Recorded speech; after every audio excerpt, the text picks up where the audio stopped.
show is in a shart. Yeah, I'm gonna go pee. Can you talk to the house?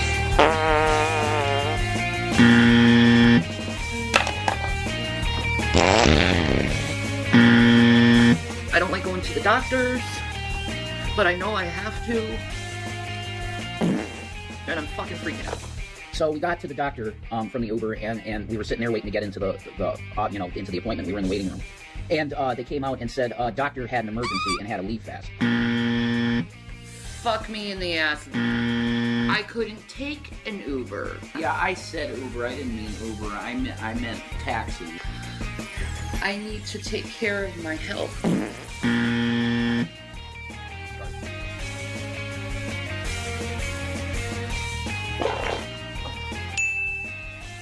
That was nice. Wow.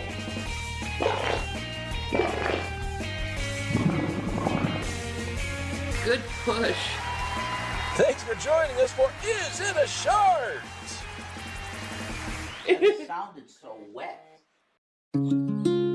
Hey folks, sometimes life can kick you in the crotch. I just got this eviction notice that we gotta be kicked out here in the weekend. You're destructive and I'm not!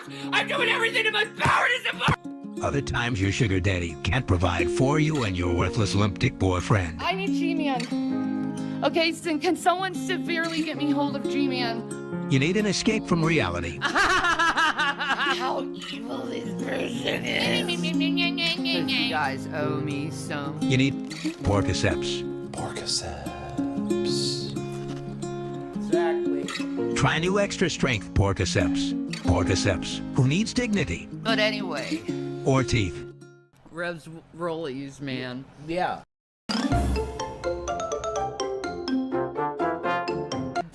I love seeing actual actors and actresses try to stream. They can't do it. I really miss my guinea pig.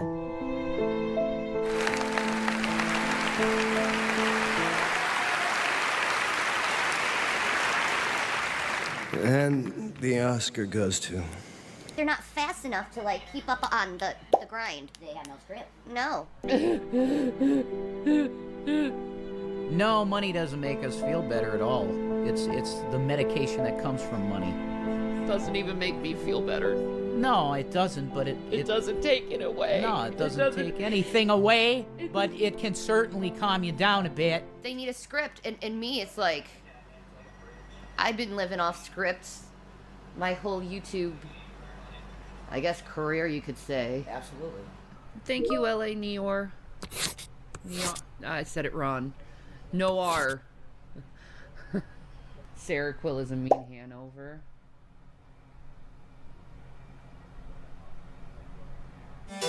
British is more like this, dear. Oh. Would you like to be a Ferengi? Yes. I'd be an amazing Ferengi. Why do you clothe your women?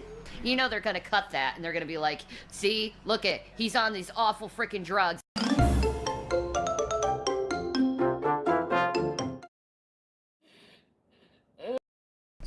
Hey, everybody. God damn, it's been a long time since I did this. I had my Christmas set up last time I did this. Holy shit, it's been a while. Anyway, hi guys. Yes, I have been keeping up with everything Rev and Shani. Trying to, anyway. I have not been watching Rev's drone watches because fuck, they're boring. All he does is play a goddamn video. Doesn't give really any kind of commentary. Just plays the video. And it's just boring as fuck. Honestly, they've both been boring as fuck lately. But they've recently put out some shit that's actually really good. And really fucking crazy. I hope everybody can see this. Because apparently... YouTube's not receiving enough video to maintain a stream. I don't know. It's giving me a warning. But, I mean, according to OBS, my stream is fine. So, if y'all can hear me, great. If you can't, too bad. I'm not going to stop again. Anyway, hi guys. How is everyone doing? How's every little thing going? Let me say hello to the people who are in the chat. And only the people who are chatting are going to get acknowledged because you're chatting. So, I'm going to see your messages. Hello, Tank Girl. How you doing, darling? How you doing, Sweet Pea? Hello to myself, of course. Hi, Sam. There's my YouTube kiddo. Hello, Sam. Shanny's titty warts. We want to know all about the warts. That's what we really are here for, but they're not going to tell us about the warts. Hi, cats. Hello, Sweet Pea. Good morning. Happy New Year to everybody. Hello, J-Mag. Happy New Year to everybody. It is a brand new year, and Shanny and Rev are back on the same old shit. Although not really, because they've added some really crazy shit. Holy crap. So we're actually going to start this stream by going back a month ago, because that's been how long since I've streamed, apparently.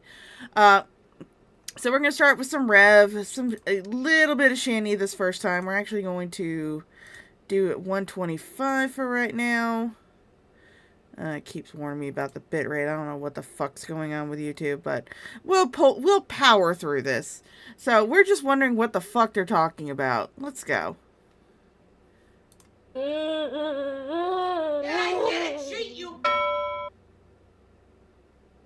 Hello, everybody.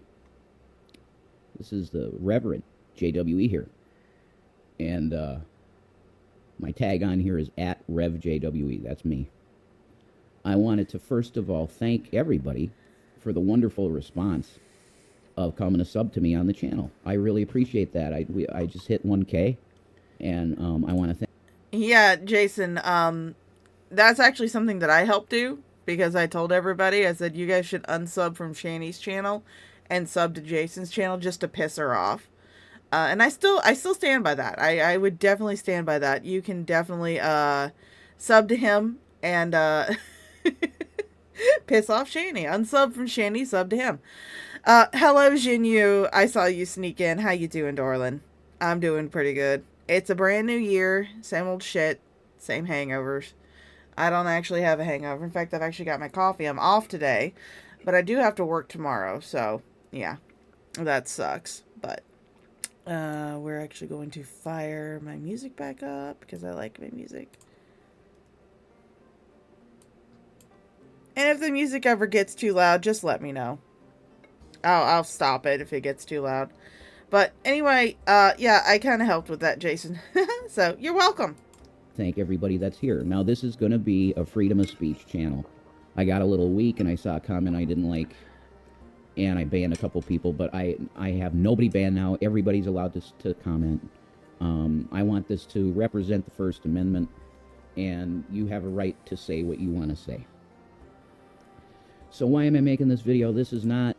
Yeah, you have the right to say what you want to say because, well, he doesn't actually read the chat. He doesn't look at the chat when he's doing his little watch with me streams. Because I don't actually call them reaction streams. I don't call them news streams. I just call them a watch with me stream.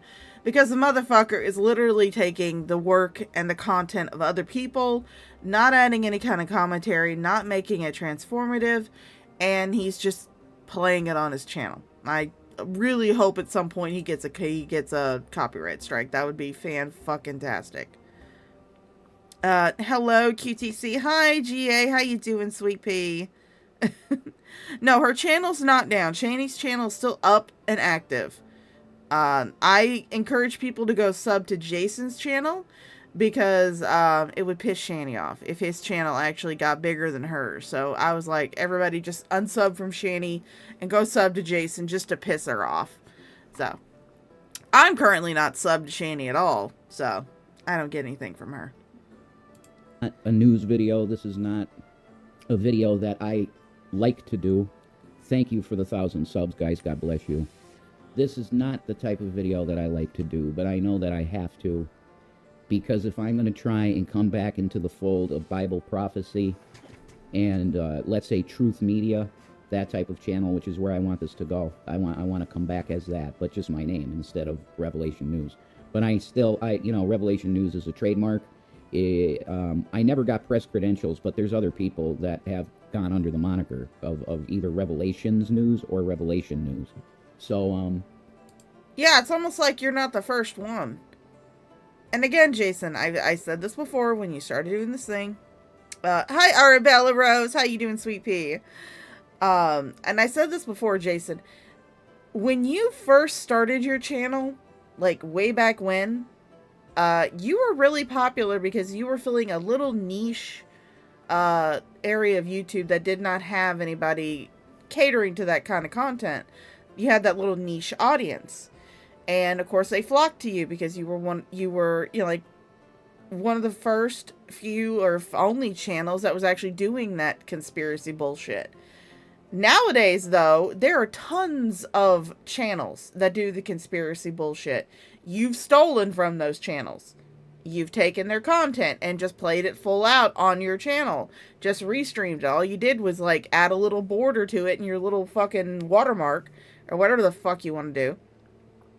You have not added anything to that content. You have not made content of your own. You are simply restreaming from more popular channels. And honestly, if you wanted to, all you'd have to do is just put up a video with like a little short musical thing or something, like music playing in the background with your little logo and shit, with a link to the fucking video in your description and going across the stream, and stream. What the fuck? It's been so long I forgot how to talk. And it would actually be more transformative and more informational than you just sitting here and restreaming their content wholesale just to get your views up so you can try and monetize your channel. Because that's actually what you're fucking doing. I'm going to be just my name, which I think is a lot better for me because, you know, going under a moniker can be, well, people can steal it that want to defame. Yeah, Shani's channel is still up. She's still streaming on it. We're going to see a couple of those videos, the newest videos, in the second half of the stream after the commercial breaks. So she's still up and running. She just lost her monetization. She lost her memberships. Because, of course, they had issues with the PIN number or something. Obviously. So. You. And I would like to really address that deal right now. There's an acquaintance of mine that I won't even mention his name anymore. That I'll mention his name for you, Jason. Gary Moore, otherwise known as G-Man, G-Tard, Gay Man, and whatever moniker you want to come up with him. So, I'll say his name for you.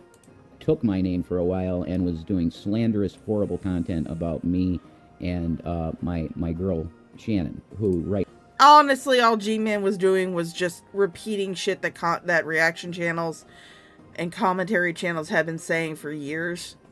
It wasn't anything new. It wasn't anything revolutionary. It was just the same shit, different channel. So. Right now we're separated. I don't even call her my ex. We've been over this, Jason. You two never separated. She's still over there in that living room over there. That's why you're streaming in the kitchen.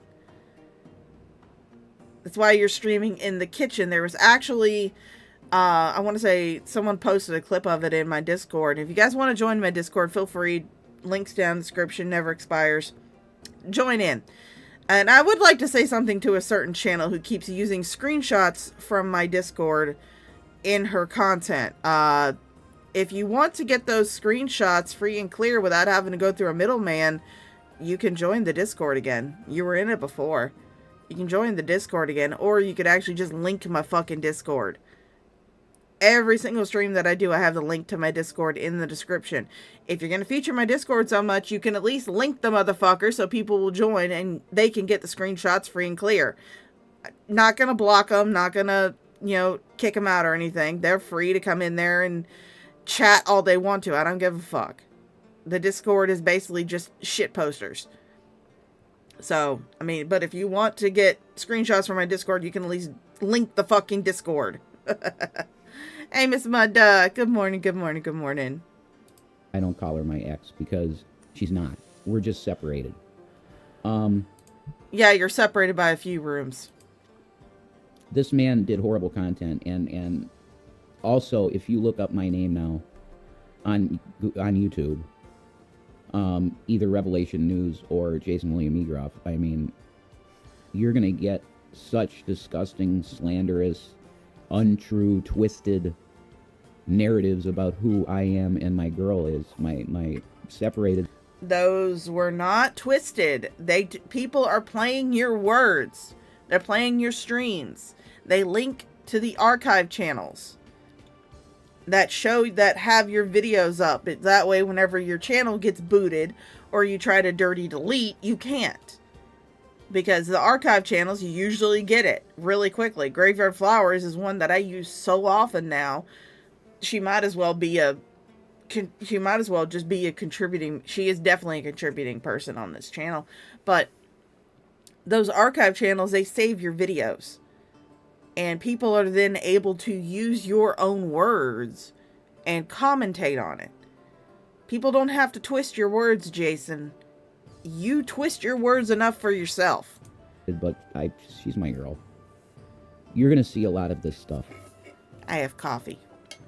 And I just want to kind of explain what's happened to me since, let's say, 2016, because that's when I was still around. I disappeared from YouTube. It was like around the same time that Alex Jones got popped with the Sandy Hook lawsuit. I got popped with 3 X's on my channel because I was very much wrapped up with InfoWars.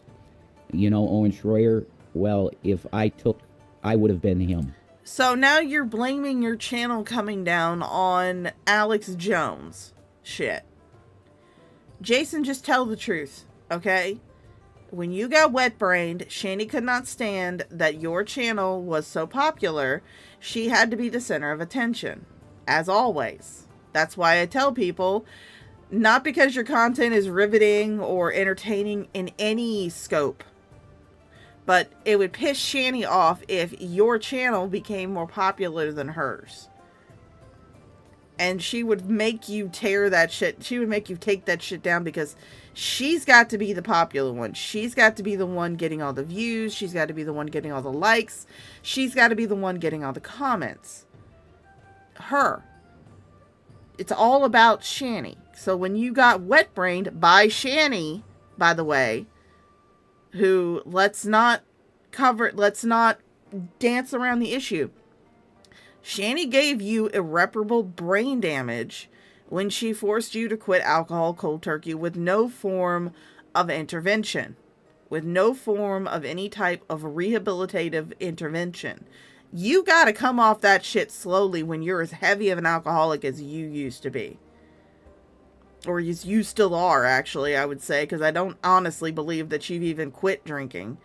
But when you come off alcohol cold turkey after being so dependent on it for so long, that fucks up your brain. It's like with any other drug. You've got to come down off that shit slowly. You've got to have medical intervention. Shani was not a qualified medical, and she's not a qualified medical anything, honestly. But she was not qualified to do any type of detox, any type of rehabilitation with you for your alcoholism. And while you were in the throes of wet brain, while you were getting that irreparable brain damage, not only did Shani force you to delete your channel that was actually pretty popular, but she also raped you. And then she went online to brag about it. So, yeah. Yeah, he was very lucky he didn't stroke out, so. Because I was offered that position by Alex. But I decided to continue to expand my own show. Oh, come on. Stop with the fucking lies, Jason. Alex Jones has no idea who the fuck you are. What the fuck are you talking about? And he agreed that that was the best thing to do, Alex himself. And his producers said, yeah, you go on your own way, you do your show, and we can collaborate. It never happened that we collaborated openly on his show. But I was certainly in contact with the top people at InfoWars, and I was in the consideration of being an employee, a credentialed journalist through InfoWars, because InfoWars, regardless of what you believe about the organization. Jason, you have such a fucking hard-on for Alex Jones. You're now lying about the fact that you were going to be working for him. That's wishful thinking, Jason. If you were going to be working for Alex Jones, I was going to be working with now King of England, I would say. I was going to be working with the King of England as his culture expert. Because everybody knows how cultured I am. It was a press-credentialed, legitimate journalist organization. Okay, now they're owned by The Onion, and they're going to be made a joke of because Alex misstepped a few ways, and the biggest one I would say, and this is all due respect to you, Alex, supporting Trump was a huge mistake because all this happened under Trump. Him going through this horrible... What the fuck? Jason, at the same fucking time Alex was getting all this shit, your channel was already gone. Your channel was already gone. It was already taken down. Shanny forced you to take it down. And you were supporting Trump wholeheartedly. You were so up Trump's ass. He could taste your greasy hair in the back of his throat. The fuck are you... That is very hypocritical for you to be going on about somebody supporting Trump at that time, when you and Shanny were both diehard Trumpers. The only reason you're not diehard Trumpers now is because it's not popular. It's not popular opinion. It's not going to get you the views. It's not going to get you the likes if you sit there and spout on about how wonderful Trump is. You would, if Trump was popular right now, and I'm not talking about the elections bullshit. If Trump were a popular talking point right now on YouTube, you would be all over that shit. But maybe you can do that over on Rumble, because Rumble is very much a Trump area. You can go over there and talk about him all you want to. Kangaroo court, fake bullshit charges that he had on him by the Sandy Hook families, where Alex Jones... What the fuck? Alex Jones led a harassment campaign against the Sandy Hook families because he believed that it was all fake. People were getting harassed by Alex Jones's audience because he was spouting off that it was all fake bullshit. These families were dealing with the death of their children, with the death of their loved ones, girlfriends, wives in the form of the teachers. Alex Jones was trying to say all that shit was fake, that they were crisis actors. That's why he got into trouble. It wasn't bullshit. No, he did it to himself. You can try to defend your sugar daddy, your wannabe sugar daddy, who you wish was your sugar daddy, all you want to. But the actual facts state that he led a harassment campaign against the Sandy Hook families, who were already dealing with a bunch of bullshit anyway, who were already dealing with having to bury their loved ones after a absolutely horrendous attack on a school, on an elementary school. Now, you hear about school shootings coming from, like, mostly high schoolers or middle schoolers. This was an elementary school, and most of the victims were very young children who were in, like, kindergarten to second grade. These were very little kids that got killed. It was an absolute fucking tragedy, and Alex Jones decided that he was going to try and make himself popular by going on and on about how it's fake, these are crisis actors, this is all fake, they're trying to take our guns. And he wound up stepping in some shit that he couldn't get off his fucking shoe. Has Red been getting fed lately? Possibly. He looks like he's been getting fed. Not to mention death threats. Yeah, they got a lot of death threats too. They were completely harassed. It was Alex Jones, honestly. Never once said,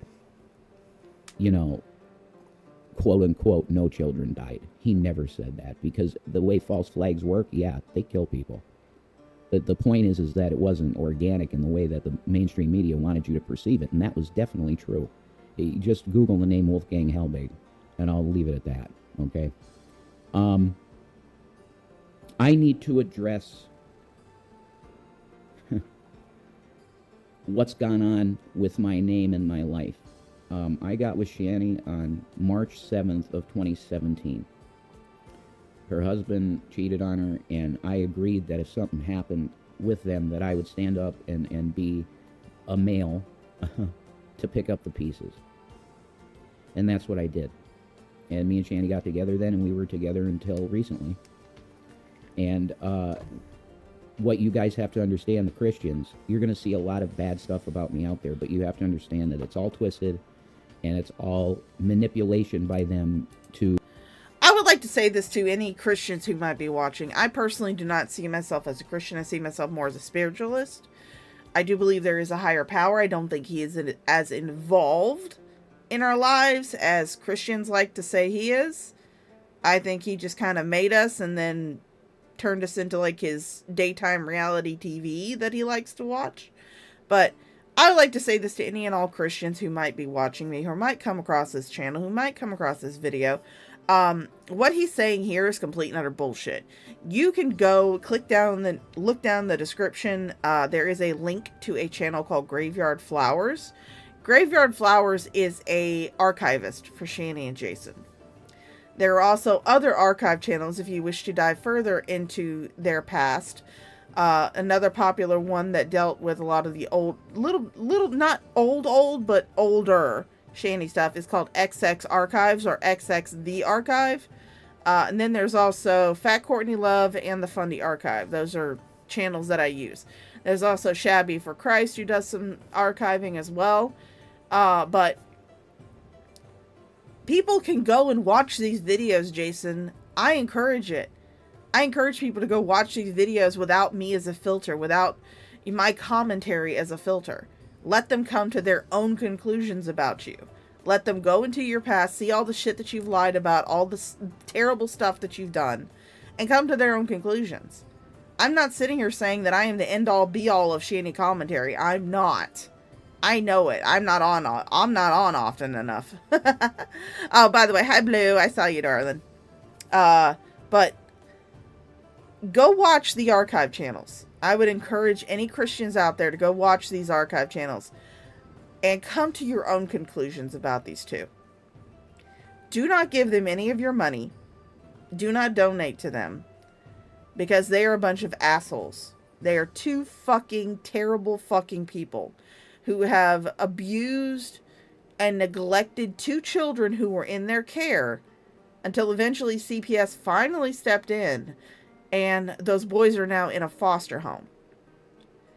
This man here and his native ranch cow girlfriend, they both came online and said that this limp-dicked motherfucker here kicked an autistic child. Now, is it in the police report? No, it's not. Nothing is reported in a police report. There's no like on paper evidence of that actually happening. I want to say that the police report said that there was only like a red mark on the youngest kid's face. But what I'm saying is that these two have said it themselves, that Jason kicked an autistic child. These two have said it with their own fucking voice. And now they're trying to retcon that as well. They're trying to retcon that. We never said that. No, it's on the archive channels. Everybody's seen it. Shani came on the day that you went to jail talking about how you kicked her child and everything. And then you came on after you got out of jail saying the same fucking thing. And now you're trying to say, oh, well, there's nothing in the police report about it. No, I'm not going off of what the police report said. When I say that you kicked a child, I'm saying it because that's what you said happened. I'm not claiming it's in the police report. Never claimed it was in the police report that you kicked the child. I am going by what you and Shani have said happened, which, of course, again, if their lips are moving, a lie is coming out. But still, it's what you said, so I'm going to go with it because that's what you said. To literally destroy a person's life because that's their main motivation. I believe 100%, and they could deny it all day, that these people are Satanists, that they gang-stalked Shannon from the time that she became a Christian in around 2011, 2012. She became a believer. And I believe her family was wrapped up with Satanist ties. And I have proof of this that I won't discuss because that's her personal business. You have proof of it that you won't discuss because you don't have it. I have played both of the videos that Shani's parents have done in response to all the bullshit Shani was spewing about them at the time. Unfortunately, both of Shani's parents are deceased now. They cannot defend themselves. But it's this type of bullshit that they're talking about is the reason why the rest of Shani's family won't fucking talk to her. Won't have anything to do with her. That's why I do not that's one of the big reasons why I do not honestly believe that Shani ever left that fucking house. And she is still in that fucking house. Look at that little archway right here in the corner, right here. That's the room that Shani's in. But I do not honestly believe that Joe and Betty had anything to do with Satanism or anything. That's just something Shani came up with because they told her no at one point. They told her no, she didn't like it, and she went all crazy on them. Talk about how they abuse. She took abuse stories from other people and integrated it into her life story. That's how I know she doesn't watch me, because she hasn't taken any of my stories and integrated them into her fucking life. Although I'm waiting. I'm still waiting. But I've been gang stalked by Satanists, and they ruined my finances in Colorado. I went out to Colorado to get sober because I was drinking way too much. No, Jason, you went out to Colorado not to get sober, but to get hooked on another drug. You didn't get sober, Jason. You went from alcohol to weed. That's what you did. You went from one addictive drug to another addictive drug. That's what you did. That's why Shani took you out there, because Colorado was a legal weed state and she wanted to smoke herself even more retarded than she started out. And the Satanists did not ruin your finances. Shani ruined your finances. She ruined your finances. She fired your financial advisor that you had that was actually making sure that you maintained a steady income, made sure that you had good money in good stocks. She fired him and took over your finances, and it all went poof. You had survived for years on what you inherited from your mother. What you inherited from your parents. You survived for years on it. You may not have been the best person in the world. You were a terrible person even then. But you led a pretty frugal lifestyle. You lived in a house that was already paid for. The only thing you had to pay for was $3,000 a year in property taxes. You had all your bills were paid for. You had food in your fridge. Because I don't know if anybody remembers, but Jason used to be a little chonker. Obviously I can't talk about anybody being a chonker because, I'm 300 plus pounds, but Jason used to be a little chonker before Shani got involved in his life. He used to have a, nice growing set of man titties way back in the day. But Shani came in and just completely annihilated all that. Shani, you are to blame as well.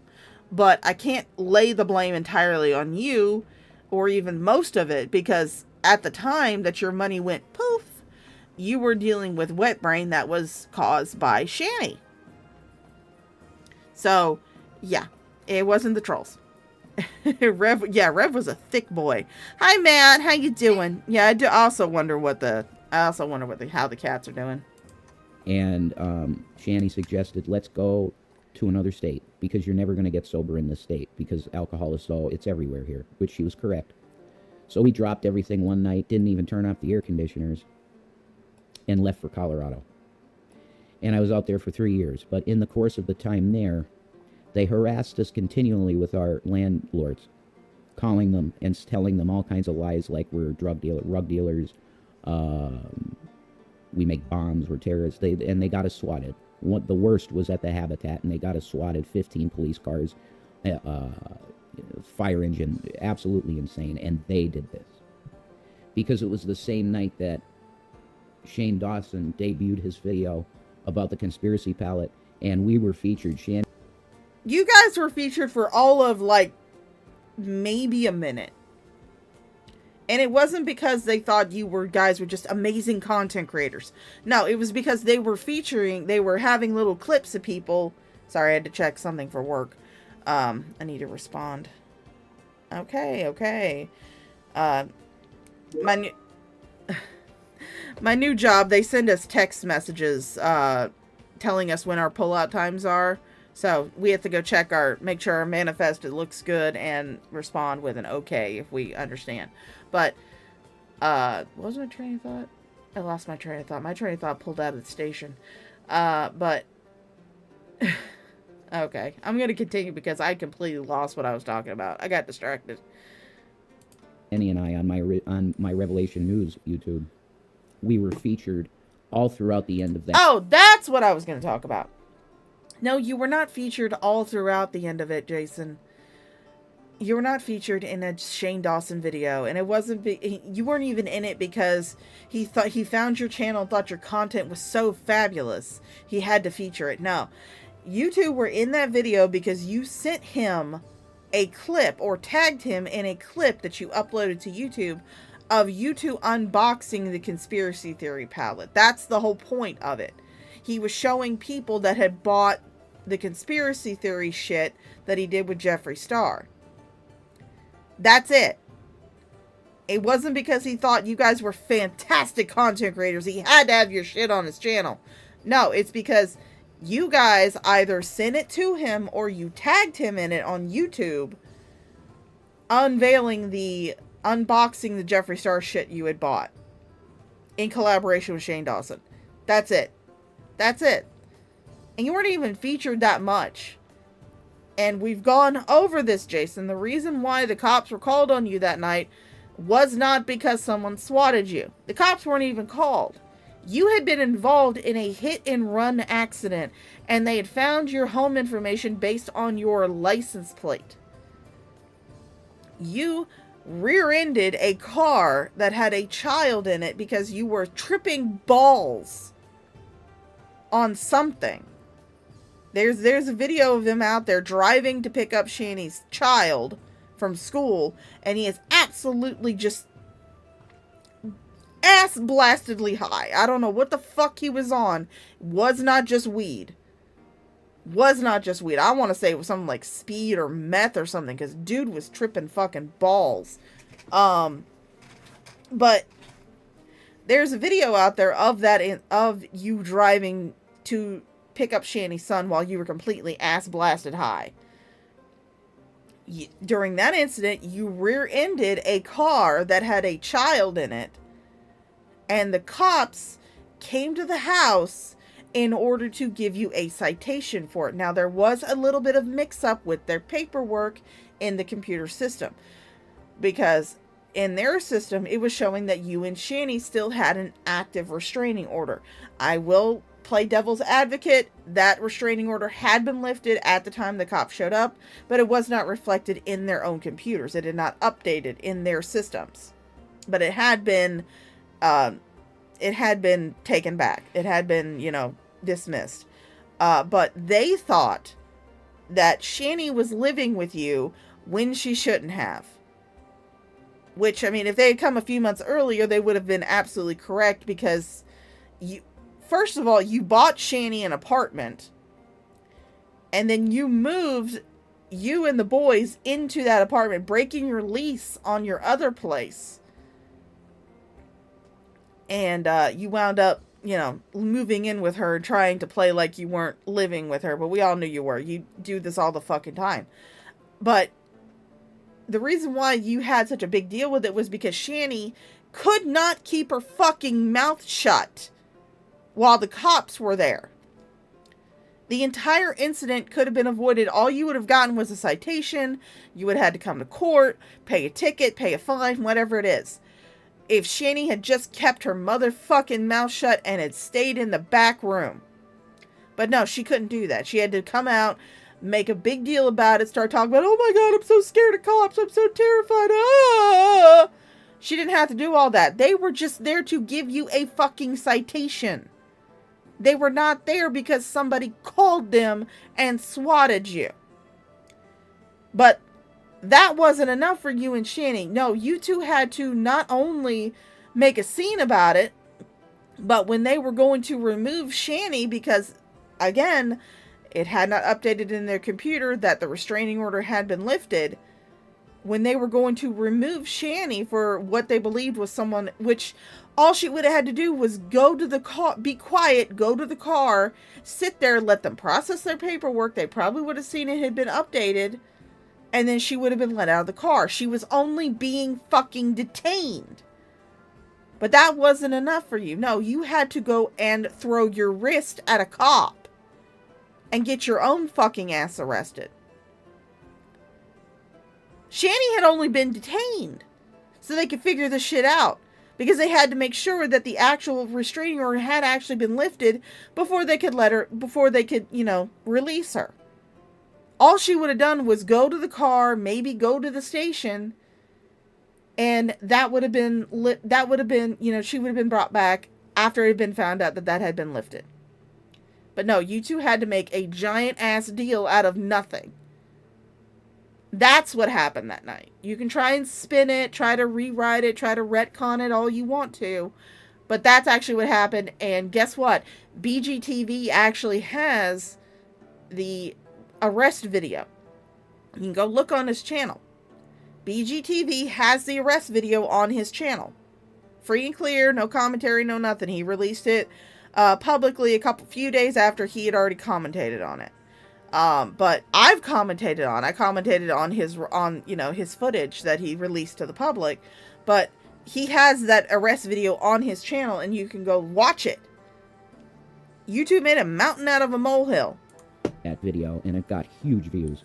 So the way that they responded was to swat us that night, so we couldn't enjoy it. We couldn't enjoy this amazing feat, this very cool thing of being on Shane Dawson's video so much, because he did. He featured us the most. So it was a great honor and privilege to be in the video like that. And they ruined it. And this is what they continually kept doing. From every place that we tried to move to, they would harass us with either police, calling the landlord, or both.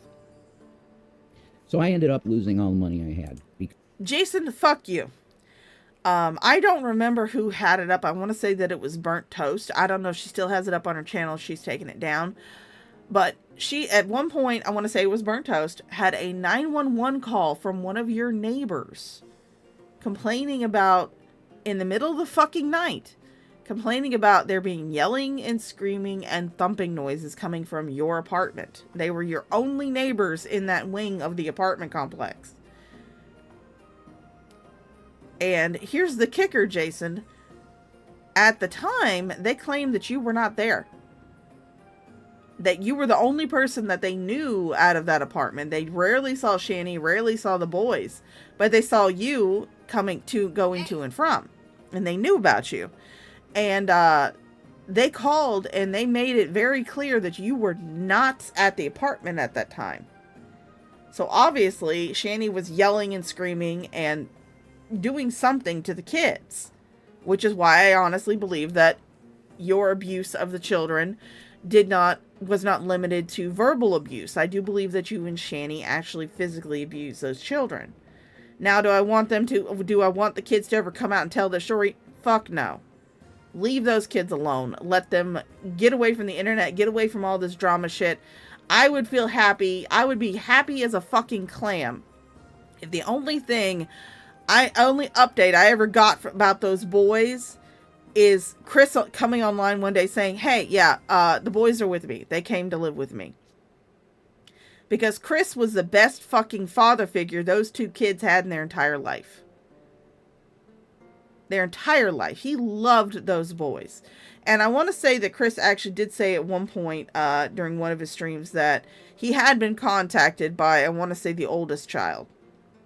So I would love for him, once the oldest boy turns 18, which either he has turned 18 already. I want to say he has turned 18 already, because I want to say he turned 18 during last year. Not exactly sure. But once he ages out of the system, I would love for Chris to come on the line, and all he'd have to say is, yeah, oldest one's with me. He's not with Shani. He's not with Jason. He came to live with me, and we're helping him. That's what I would love to hear. I don't need to hear anything from those kids. I don't want them to come online and tell their story. I don't want them to come online and spill any tea. I want them to be as far away from this fucking drama as possible because they've had to deal with it since they were very small children. And I don't think they need to deal with it anymore. They've dealt with enough. Because of having to pick up, leave stuff, like full apartments full of furniture, leaving them. And, having the cost of everything was so high, and it was... You didn't have to leave all your furniture at the apartment, Jason.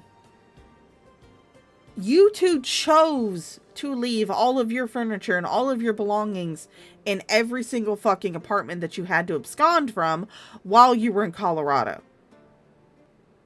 Every single time you moved. That's why whenever they moved into the townhome, most of the furniture and shit that they had, like that big ass fucking bed that Shani and Jason would stream from all the fucking time, most of that shit came from Rent-A-Center. Because at that point, they had already sucked up all their fucking money, leaving all their shit behind in every fucking house they lived in, every apartment they lived in, and so all they could get was Rent-A-Center bullshit. Cheap ass Rent-A-Center furniture. That's it. So, you didn't have to leave it. You chose to leave it. It was increasingly getting worse and worse, and that was even before inflation. It was getting very expensive to live in Colorado in the condition we wanted to because we wanted security. So we were in a townhouse with security, armed guards. We still got stolen from, and we still got messed. There weren't armed guards, Jason. People who have lived in your people who live in your area have actually spoken about that apartment complex. They said the most they have is an open fence in front of it. That's it. There's not armed security. There's not cameras. It's not fucking Fort Knox. Okay? I've never been to an apartment. And I've been to some high-class fucking apartment complexes when I was doing like DoorDash or picking up people for my, for my driving job. I've been to some high-class fucking apartment complexes. I've been to apartment complexes where it's mostly students from FSU. Never have I seen armed fucking security.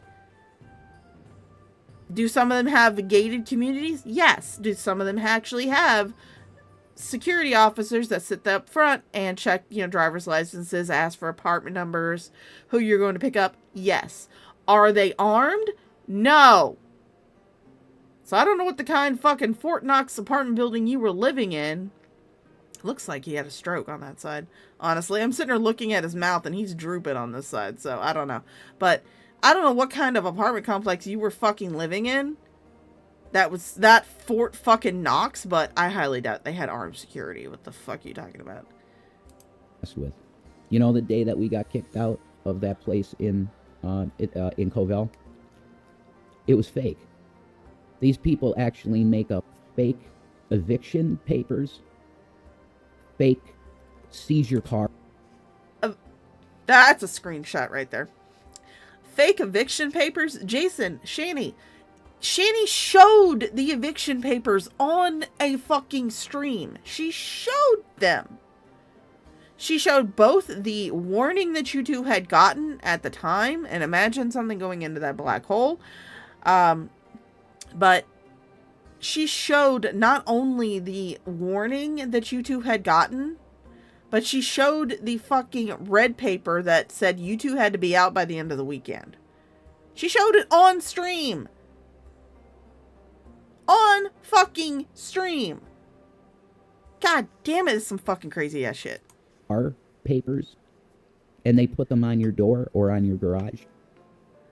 They are literally a cult of Satanists that I also believe in the case of a man, I won't tell you his name, but his channel was called Dragnot Silvis. I think we're dealing with sex traffickers as well. The stuff that you see in the media right now is, I think... Drag is a sex trafficker, guys. He was trying to sex traffic Jason and Shani.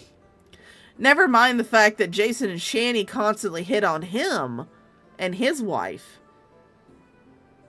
They wanted to engage in a, well, I can't say a swinger situation because Shani would not let Jason touch any other woman because then he would find out what good pussy feels like and he'd probably leave her.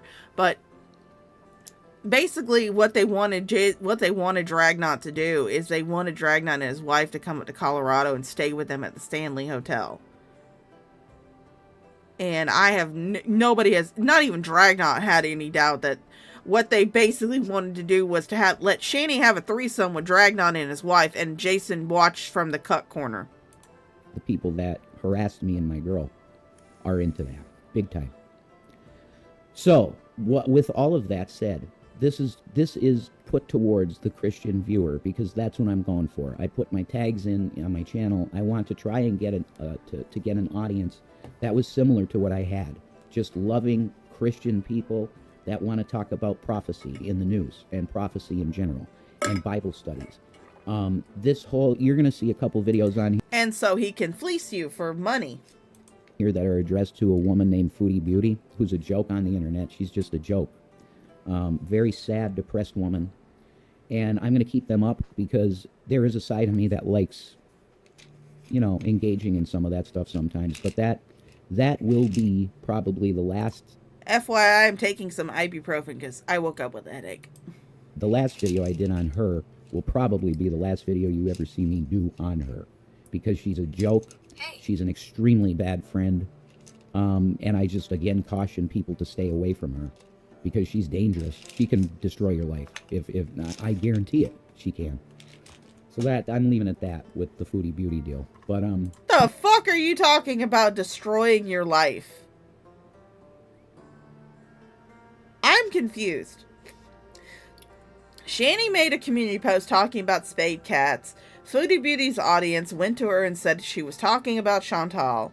Chantal made one offhanded comment during one of her videos, and you and Shani just went off on her. I'm not saying that Foodie Beauty's a good person, but in the hierarchy of fat lol cows, Shani's definitely on the bottom of that.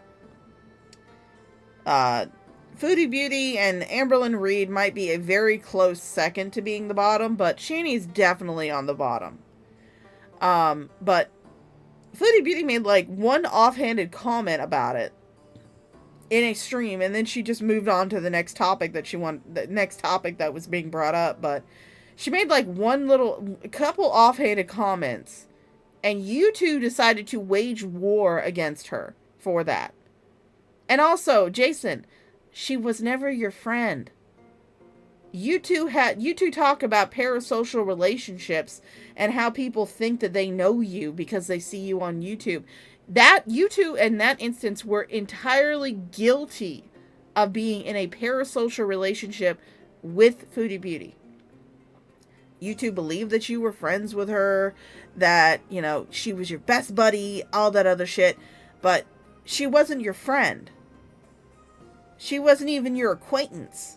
Just because you two sent her a bunch of super chats and paid to chat with her on Cameo doesn't mean that she was your friend.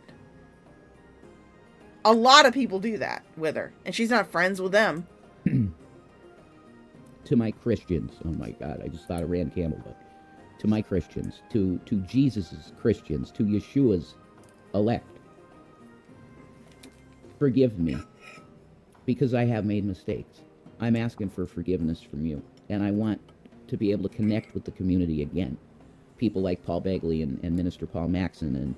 And there's so many communities. And you're all beautiful believers. And we just support each other. And if we have revelation from God, we share it. And I want to be... I will say this much. Christian community, do not support this man. Do not support this asshole. He's a jerk. He's a liar. He's a child abuser. He's a scammer. He's a fleecer. Do not support him at all. Don't give your money to him. Don't give your views to him. The only reason I was telling people to go subscribe to his channel wasn't because I thought that he was just a good Christian man trying to get the word out. No. It's because I knew that if his channel became more popular than Shani's, Shani would have a shit fit and make him delete it. So. Be in that again. I'm having this be a freedom of speech channel, so I'm not blocking people, but I want you to know that the people that are commenting on my videos mainly are, number one, from a satanic coven that literally has harassed me for almost 7 years, and Shannon almost 13 years. something like that. 12 years. You can't imagine what it's like to go through this, guys. You can't imagine how bad it is to have individuals that they don't know you at all, to destroy your reputation. What do you guys think you were trying to... Well, Foodie Beauty's reputation is already in the can, but what do you think you guys were doing with Foodie Beauty? Jesus fucking Christ. You guys were doing the same goddamn bullshit that you blame reaction channels for. You were doing the same fucking bullshit. Gang stalking. It's a real thing. There's a channel, and maybe she's still around. Her name is Nine Nania. She had gang. Go to her channel if it's still up, and look at her gang stalking videos, because that's very similar to what we experienced. And there's no fighting it. So number one, it's a satanic coven of psychos that want to literally kill me and Shannon. I don't want to kill you, Jason. If I killed you, where would I get my content from? I want you two to continue to be as fucking crazy as you want to on the internet. And that's why I've always said that I don't want Shani to break up with you. I don't want you two separated. Because you two are much better train wrecks together than you are separately. I would love for you two to start streaming together again. You guys know you want to. Shani's not even trying to hide the fact she's still in that house. In the videos that I'm going to have during the second half of the stream, you're going to see the curtains free and clear. She's taking down the cardboard, so... And number two, bots that can very easily copy negative stuff and put it more in your comments. So I'm telling you right. Hi, Undead Ramen. Hi, Knitting Gamer. Yes, Happy New Year. Happy New Year. Right now, to my Christian brethren, the comments on this channel are evidence of massive gang stalking harassment. There's also a place called Kiwi Farms that basically is a site dedicated to slander and destroy the character of people they don't like. No, Kiwi... Say what you will about Kiwi Farms. I sometimes go on there and I lurk and I, look at the different forum threads. Say what you will about Kiwi Farms, but Kiwi Farms, their entire purpose is not to harass people. They just want to document eccentric cows on the internet. Usually if they find out that someone is using the information that they post to harass one of the cows, they usually mock them and laugh them off the board. There tends to be a little bit of honor amongst thieves in that area, as I will say.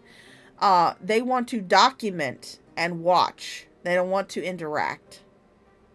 So, but what other people who visit that site do with that information is entirely up to them. But most active forum users do have a certain level that they will not do. And one of those is harassing the cows in real life. They want you guys to produce your own milk, not to be influenced to produce milk based on somebody else's. Yeah. Exactly, Undead Ramen. Kiwi Farms reposting a reporting on your own documented behavior is not offensive. Yeah. They're offensive in other ways. Trust me, like I said, I lurk on the forum. I lurk...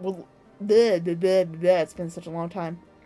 But I lurk on the farms. I love lurking on the farms. It's fun. It's fun to read this shit. It's fun to see what they find, what they dig up, what they point out in the videos.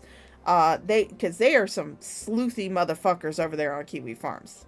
On par with like 4chan's pole board or B or whatever it is. But it's not offensive for someone to document your online behavior that you post yourself.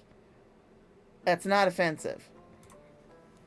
Christians, a lot of Christians, and other anomalies on the internet like Foodie Beauty and Amberlynn Reed and this stuff that really has no meaning, but it's entertainment. And that's what my channel is. It's entertainment. And anything you hear in my videos is never advice in anything. It's not medical advice. It's not legal advice. It's just me. It's my opinions. And I want to go back to what I was doing based on this right here, the Holy Bible. Okay? Right here. Got a Book of Mormon here. I might read some of that for you at some point. I don't know. Did I get the burning in the bosom?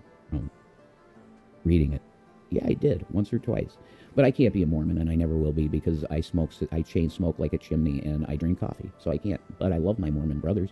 I love my Jehovah's Witnesses brothers. I love my Catholic brothers and sisters. I love all believers in Jesus Christ. All. If you love Jesus, I'm your brother, and I love you. And I let stuff go. You gotta let stuff go if you're a Christian. So this was a PSA for my channel, the Reverend Jason William Egroff channel, at RevJWE. Hit the thumbs up, subscribe to my channel, share this channel with fellow Christians that want to talk about prophecy, because that's what I want to do with this channel. I'm not going to engage in this silly nonsense with like reaction stuff. I want to be a prophecy channel. I want to go back to who I was reading about. You're not a prophecy channel, Jason. You have become a watch with me channel. You're not doing prophecy anymore. Because all you do now is you play someone else's content wholeheartedly without any type of transformative elements to it. I'm more transformative than you are, with my little Shani licking her own foot in the corner and the sparkly text that goes across the top of the screen that says lazy cunt is not a disability. I'm more transformative than you are. Hell, fucking Carrie is more transformative than you are. All you do is you sit there and you watch someone else's content. It's a watch with me channel, which I find highly more offensive than anybody else's content, whether they're reaction channel or not, because you don't add anything to it. You are wholeheartedly ripping someone else's content, and you don't even give them fucking credit in your description. It is not that hard when you go to set up a live stream to... And now, I am going to fuck you! Matt C. super chatted $4.99. Jason doesn't need to buy food. He has Scammy who is good eats. Her tuna tunnel looks like chunky mashed potatoes that were dumped down a sink drain. Thank you, Matt. Thank you for the $4.99 super chat. That's awesome. Thank you, darling. But Jason, you're just a watch with me channel now. That's all you do. Bible and doing as it says. Peace and Maranatha, everybody. Pizza marinara.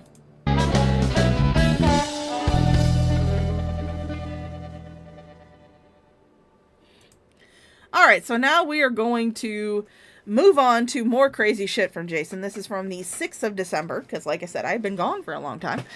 And it is called Rev Explains the Horrors of Being Gang Stalked by Satanists. Because, you know, we're all gang stalkers and Satanists, guys.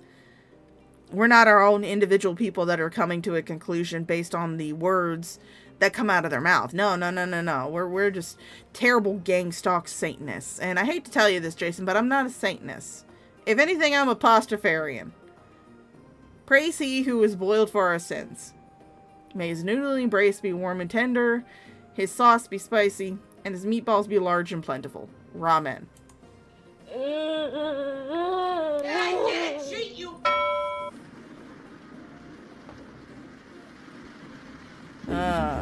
Welcome to Revelation News. This is a terrible splash folks, screen. I ran a radio show and a YouTube channel for, between 2012 and 2016. 2017, say. I ran a YouTube channel, and even more importantly, the radio show, where I had a certain way that I like to do things. I'm going to try, and someday, you know, hopefully when I get raises in this job, hopefully that'll happen. I could get the BTR show. Jason, I have zero reason to believe that you actually have any type of job. Because with how often you stream these watch with me videos, do these watch with me streams, I highly doubt that you have any type of job that requires you to leave the house. And I doubt you have any type of job, period. Because there have been times where you have claimed that YouTube is your job. Hell, there were times that you claimed that your bank accounts were your fucking job. So no, I'm not going to believe that you actually have a fucking job. I'm sorry, Jason. And everybody ruined your last job for you because you were trying to sit there and say that you were working for a home healthcare organization. And they were like, yeah, no, he's not working for us. Because people were concerned. Due to your behavior, due to your past behavior, violent behavior, of what you could do to a very vulnerable population, which is the elderly and the disabled. So, no, you don't have a job. I come to a horrible, horrifying revelation. Deadpool had declared himself the Jesus of MCU, points at own name. Am I the savior of Pastafarians? I think I am, praise be. Hell yeah. Undead Ramen is the savior of the Pastafarians. Praise be to Undead Ramen. Hail Undead Ramen. Page back functioning again because you have to pay $200 and some a year for VTR. But I would like that archive of shows because, man, there was some prophetic stuff that's absolutely happened in the shows that great men of God have said, yeah, this is going this way. We should look out for it. But aside from that, I like doing things in a professional fashion. Yes, because you sitting there in your kitchen with your greasy hair and your dirty clothes screams professionalism. Just screams professionalism. I will never say that I am a professional at this. I'm not. In fact, my long pause from doing this because YouTube got boring speaks of that. I am not a professional YouTuber. I will never be a professional YouTuber. What I do for a living is I drive disabled folks to their appointments. I perform non-emergency medical transport. That's what I do. That's my job. YouTube's not my job. Now, do I appreciate when people send me super chats? Do I appreciate when people send me cash apps or PayPals? Fuck yes. I appreciate it. I really do. When people buy memberships or stuff like that, yes, I fucking appreciate the fuck out of that shit. But I'm not a professional YouTuber. This is not my bread and butter. Oh my god. This whole G+ thing that I got involved in, and this whole drama community, reaction community of these anomaly people on the internet is not what I was. I ran a very serious show, and me and my producer were with Revelation News Radio on BTR. We were crashing their servers. There were lots of people watching us. Yes, because again, at the time that you had that going, there was a niche audience that you were providing content for that didn't have much content to do. It's like when you watch a television show or, a cartoon or something, and you have a very out of their shit that you like to do. I'm going to base it. No, bitch! That's my boy! The _syncopated_traveler became a member. The _syncopated_traveler celebrates 3 months of membership. I got a better job and here is still Rev. Yes, thank you, Syncopated Traveler, for being a member for 3 months. We love having you part of the Olive Garden employee family. But you were fulfilling a demand from a very niche audience. That's why you were crashing the servers. I'm going to use my World of Warcraft geekery right now. But one of the what I call crack ships that I have in World of Warcraft is Sylvanas and Anduin. I don't know what it is about that crack ship. I love that crack ship. It is hilarious. But there's not much content in the Sylvanas and Anduin crack ship area. So I eat up what I can find. I don't eat well from that ship, but I do eat up whatever I can find from that ship. It's just a crack ship. It's just one for fun. Yes, it has been forever, Syncopated Traveler. I know. These two have been fucking boring, though. I mean, I've tried watching some of their shit, and Jason's channel's just become a watch with me type thing. The only reason I'm doing this is because Shanny started spouting off some crazy ass fucking shit that we're going to get into the second half of the stream. But when I find any type of media that has to do with Anduin and Sylvanas, I eat that shit up. Because there's not much content in that arena. That's a similar thing that was going on with you when you were doing your Blog Talk Radio, when you had your YouTube channel. There was not much content for people who wanted that content to find. You're not going to achieve that level of popularity again because you will not put in the work that other channels who have popped up since then are doing now. They're producing much better content. You've played it on your channel.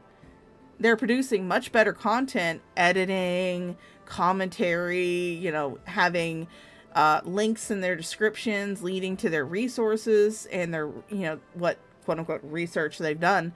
But you would not be able to fulfill that niche anymore because it's no longer a niche, Jason.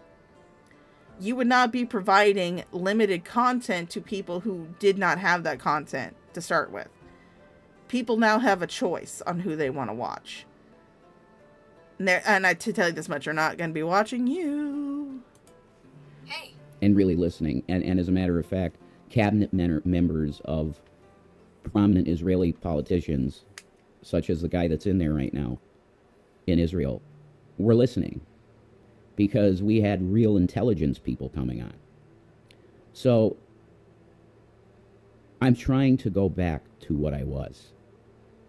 And I know that that's going to be a very hard bridge to cross because so much has been said about my name and so much has been spewed on YouTube and in other places that it's, I don't know the odds of me coming back successfully.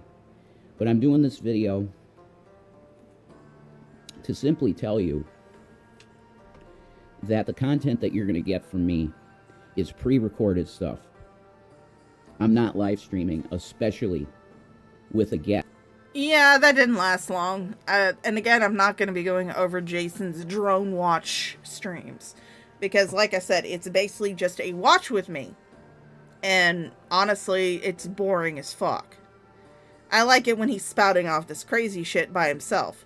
But that didn't last very long. If you doing this pre-recorded bullshit. That did not last very long till you started doing live streams. Guest doing an interview with the type of absolute satanic trolls that regular my content. I would like to do it the way that I want to do it, which would be live, and people could ask questions and partake in the conversation like I used to on BTR, because I had a phenomenal audience there on BTR and YouTube. My YouTube audience they were just wonderful Christians that wanted information and seeking the truth in Jesus' name. And again, that was a very niche audience that did not have the content that they wanted. So they turned to you. They turned to whatever source of content that they had. And yes, Undead Ramen, I did see your chat. I did see your message. I've been on Archive of Our Own. So yeah, I like that. Hey, Smart Mouth Mama, how you doing, honey? Good to see you, sweet pea. That is not what I have as an audience anymore. That's my goal, to have that audience again. So again, you're not going to get a large audience again because there are people who are doing the same shit that you're doing, only doing it better. Much better. Unfortunately, the content might not be Hi, John Morgan. Very well-meaning people that are actually real Christians and they want to hear the truth and they want to partake in a conversation. I apologize for this, but it's not my doing. These trolls... It is entirely your doing. It isn't, well, not entirely your doing. It is also Shani's doing. If you two had not gone online and been complete and utter train wrecks when you were in Colorado, if you two did not continue to lie and scam and fleece your audience, you wouldn't have this kind of attention. The only reason you actually started getting this kind of attention is because at one point, Shani decided she was going to be Foodie Beauty's attack dog. She was going to go after anybody who talked bad about her queen. And she decided to go after a bunch of content creators who were all black at the time. They're still black, but, you know, there's more commentators now. But she decided to go after the main ones that were black. two of them that come to mind was Charlie Gold and Life of a Free Spirit, but I think she also said some shit about Biggest Mikey as well. But she decided that she was going to start spamming the N-word at these people and trying to justify her spamming the N-word at these people. That was how she got notoriety. That was how she got infamy. That was how she became a lolcow. It's all your own fucking doing. It's not some sort of conspiracy theory, satanic worship. It's because you two are fucking dumbasses who decided to stream and video your train wreck of a fucking life for everybody on the internet to watch and enjoy. And I do thank you for that because, you know, you're giving me content. But it's not anybody else's doing but yours. Will not stop and will never stop. And I am not going to put my guests that I have on in the future through that disgusting pit of garbage. Oh. Excuse me. I'm just not. Holy shit, Jason, did you just burp and say excuse me? That's all I've ever asked from you. That's all Thank you, Jason. Thank you. That's all I've ever asked from you. I don't care if you burp on stream. I don't care if you fart on stream. Burping and farting are both normal biological responses to having built up gas in your system, in your digestive system. All I've ever asked is you have some goddamn manners and say excuse me and not burp into the fucking microphone. Thank you, Jason, for actually proving that somewhere deep down inside of you, you have fucking manners. Thank you. Not going to do it. Yeah, tiny baby burp. They're nice enough to come on and talk to me after years and years of being away. And if you want to spew your hatred in the comments, I can't control that. You're going to do that if you want. So look forward to an upload soon of a great interview. I'm sure it's going to be an incredible interview.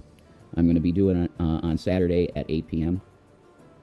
But it will not be live. It's going to be pre-recorded. And after we're done speaking, me and my guest, I will be uploading that. So I think it's very sad that I have to operate it this way.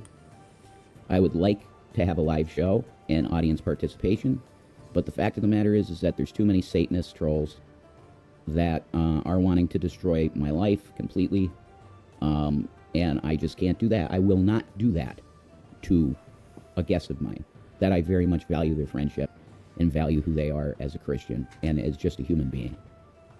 I don't want them to look in chat and see the garbage that you freaks pile at my doorstep.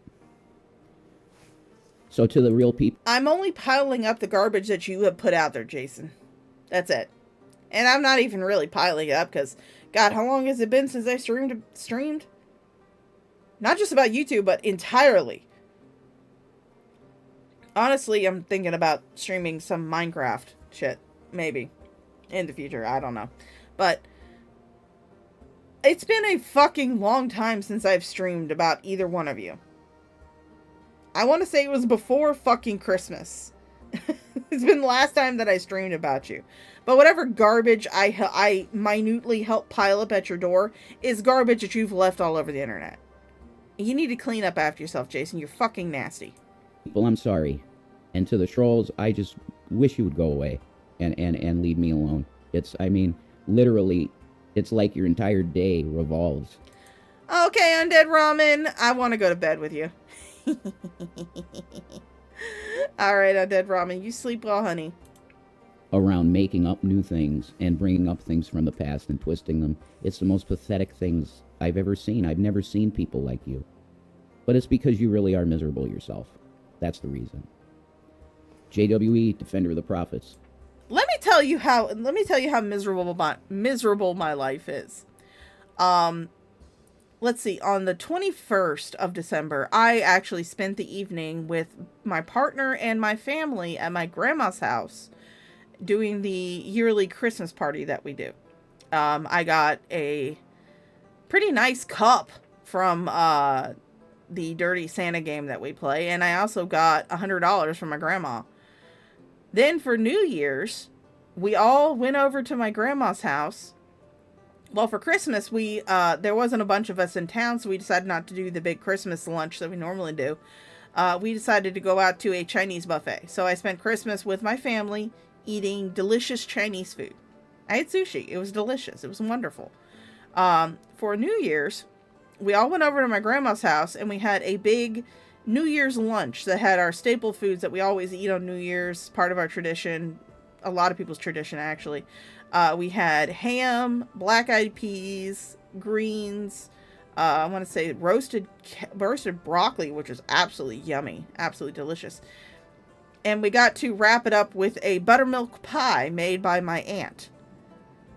So I guess my life is pretty miserable? Weird. I didn't think about it. See you soon.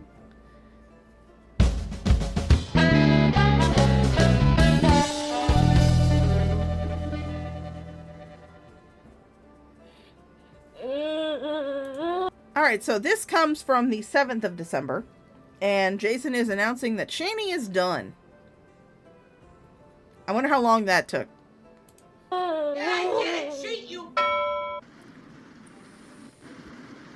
Ladies and gentlemen, welcome to Revelation News. Ladies and gentlemen. What's up? Sup? It's hopefully your favorite reverend. No. Or should I say the reverend that you love to hate? Oh, that I guess flies. that doesn't make any difference in this day and age. Rev JWE here, and I got a little bit of a message to relay to the folks out there that I know that you're the same audience as a certain YouTuber. So I have something to tell you from them. Miss Shani for Christ, yes. Am I talking to her? Yes, we still talk. That's the truth. I don't know how sophisticated the majority of you guys are on relationships, but when you've spent such a long period of time with someone, you don't just drop them. That really isn't how it works. That's why you see relationships like Bruce Willis and Demi Moore. You know, Demi Moore got with Ashton Kutcher, but she still was friendly the whole time with Bruce. Yeah, because it's just like, that's the way it is. Once you've spent that much time with someone, it doesn't happen that you just don't deal with them ever again. It's just not going to happen.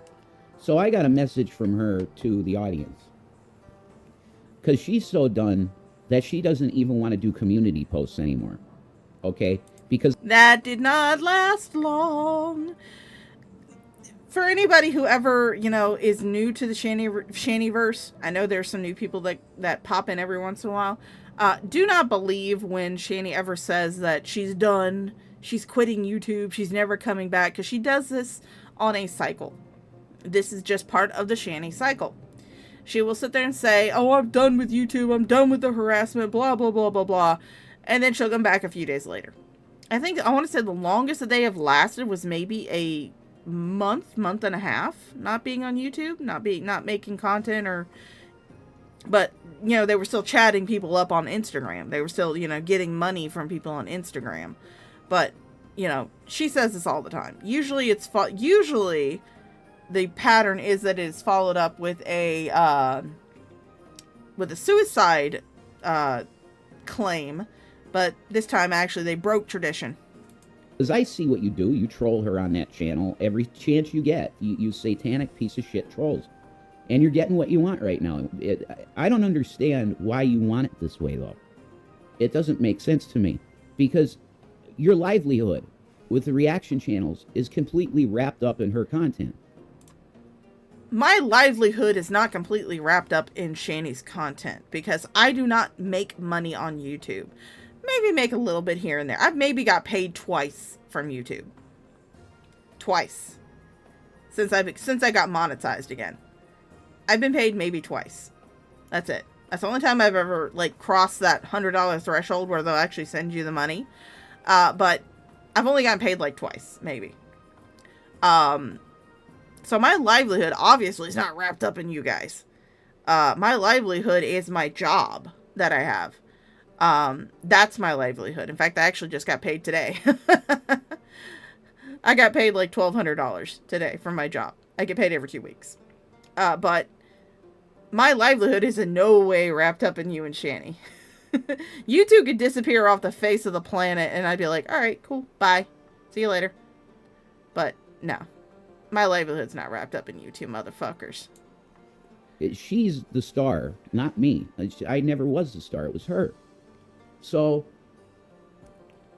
you know the expression, you get a lot more with honey than vinegar? That's the truth. If you want shanty content... See, but the thing is that when we get shanty content by being nice to her, it's boring as fuck. There's a very good reason why I haven't streamed you two, or really streamed at all, for at least a month. And that's because you two, whenever you're fat, happy little cows, you're boring as fuck. It's only when you two go off on these crazy little screes that you're actually fucking entertaining. Nothing else. Your regular content that you put up when you two are, content and happy with your lives, it's fucking boring. It's boring as fuck. If I want to go watch some of these fucking conspiracy videos, I'll just go look up the fucking channel and watch the video from them. Give them the view. There's a reason. I mean, I popped up every once in a while in, some of Jason's Watch With Me streams that he's done. I popped up every once in a while and I would try to entertain the chat with some random crazy facts that I would find on Google. But I haven't been doing that lately because I am so fucking bored. I'd rather just go play Minecraft or World of Warcraft or The Sims. Hell, I've been crocheting beanies like you would not believe. I have so many fucking beanies now. I have a new beanie for every day of the month now, so pretty much. But I've been crocheting, I've been playing games, I've been doing things to keep myself entertained, I've been going to work, I've been listening to books on Audible. I actually just finished up a book by another YouTuber named Jiran J. Zhao, I think that's how you pronounce her name. She's on YouTube. She's absolutely funny ass fucking Chinese YouTuber who tore apart fucking Mulan, the live action remake of Mulan. Absolutely fucking hilarious. She's written 2 books so far that are absolutely phenomenal books. I've listened to both of them. I need to listen to Heavenly Tyrant again. That one just came out. I squealed like a little girl at Christmas when I saw that book finally got into my fucking Audible library after pre-ordering it like a year ago. I squealed, so I was like, yes! I get to see the book too. Yay! It's an absolutely phenomenal book. That's what I do with my spare time. That's what I do. I crochet, I play video games, I listen to books on Audible. Occasionally I'll just sit here and veg and watch random YouTube videos. But I don't watch your content for entertainment or enjoyment. The only time I watch your content for entertainment and enjoyment is when you're going off about something like you are now. You can't go in her live streams every time she does one and spew crap at her. She's a normal human being in a lot of senses. She's a normal chick.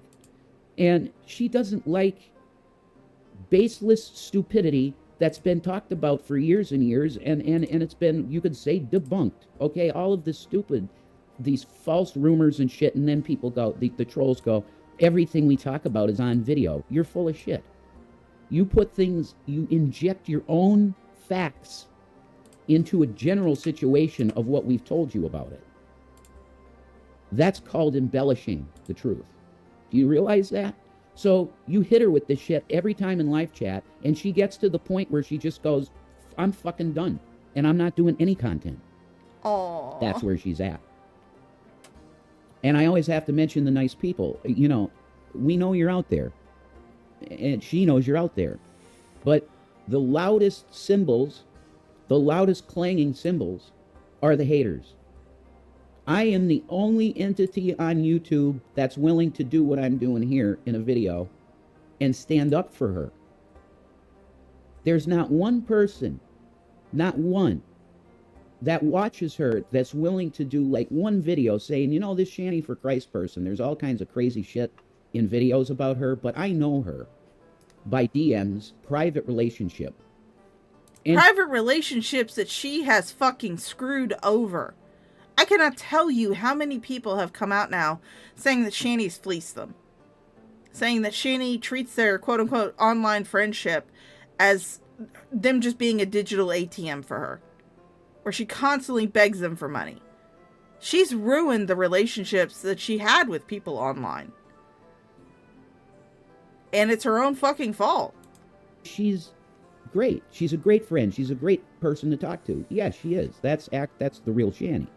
She's awesome to talk to. That's why I couldn't just like leave for good and not talk to her. No way. So yeah, we're talking. Oh, come on, John Morgan. Don't fucking ruin my fantasies like that. But it's still boring as fuck. And she wanted me to relay a message to all of you that she's fucking done. She's done with your bullshit. And you're probably not going to get new content for who knows how long. Until she's like, well, I really, really want to do it again. Because when you're a YouTuber, you get a bug. It becomes part of who you are, doing what I'm doing here. And Hollywood stars are trying to learn how to do it, but they're so nailed to a script. That's their mindset, is everything has to be on a piece of paper and me read to a camera. They really can't do this all that well. There's a few that do it well, but most of them don't do it well at all. So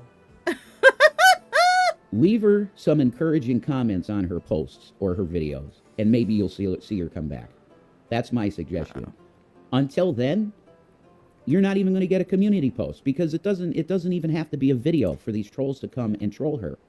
It's just a community post. They will come in with their hate and just stack it in the post. You do it with me too. I'm just ignoring it. I don't read comments. Things in the background, I'm being upfront with you.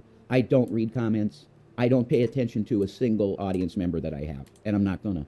I'm gonna do the content that I want to do, and if you like me, you'll come to me and watch my shit. That's how it's gonna be, because I told you, there are so many of these little demons. It's like literally, like you gotta fight them off you, like jujitsu this shit off you. It's so disgusting, and I'm not doing it. But I do want to do a channel because I have the YouTuber bug. I can't help it. It's something that has become part of me. So that's my message for now. Shani, in her mind, she's done. She's just done. That doesn't last long. She still loves YouTube and wants to do YouTube, I'm sure. But until her audience comes to some kind of positivity, the honey rather than the vinegar, she ain't coming. Why would we be positive to her? Again, her honey content that she gets when she's fat, happy, and content with her life is it's boring as fuck. Both of y'all content, when you're fat, happy, content, is boring as fuck. Why would I sit there and say, yeah, I'm not going to troll her, when trolling leads to the best milk? Sorry. Back. She's just not. The harassment's ridiculous, and that's it. Peace and Maranatha. I'm doing a interview tonight, 8 p.m. Eastern, with a great friend of mine from the past, and that will be uploaded, I don't know, maybe by 10 p.m. tonight? I don't know. It depends on processing the video and everything with YouTube servers and stuff like that, so I'm not sure. I'll let you know when it comes out, and you can take a look at it. And all you piece of shit trolls will put all those disgusting comments there, and honestly, I could give a shit less. I don't give a shit what you say. I'm going to do my content, and the Christians, the actual Christians that are around, will eventually sniff my content and go, oh, okay, this is the guy from 2012. It's not the guy from 2017 or 2018 or 2020 when I've been wrapped up with this stupidity that did change me. But I'm trying to go back to what I used to be. And part of that is wanting to get back with Shani, too. Because Shani really loved the old Rev News. That's who she fell in love with, actually. She changed that old Rev News irrevocably. You were a piece of shit back then, too. For those of you who may be new to the Shani era, way back when before Jason got with Shani, he used to frequent the rooms of someone named Nadia, who was a transgender, male to female.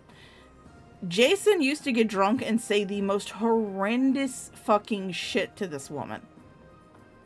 Horrendous shit. Nobody had any doubt in their mind that he was trying desperately to get into that neo-vagina. Desperately trying to get into that neo-vagina. Desperately. So, yeah, Jason, you were a piece of shit then. You're a piece of shit now. Debatably, you're more of a piece of shit now since you got with Shani, but, yeah. You did it to yourself, bitch. I was. And that what I was I was very innocent and very focused on Jesus all the time. Hi, Blue. And I'm slowly but surely walking to that point, and I'm almost there, I think. But I'm just wiser now with this trolling stuff. You're not going to, I'm not giving you the authority in my life to get to my mental health. So I'm going to do my content like I used to do. And that is pre-recorded videos of whatever I want to talk about. And if you're not into that kind of content, well, guess what? There's plenty of other channels out there. Stop watching me. Peace out. See, but if I stopped watching you, I'd miss gems like this.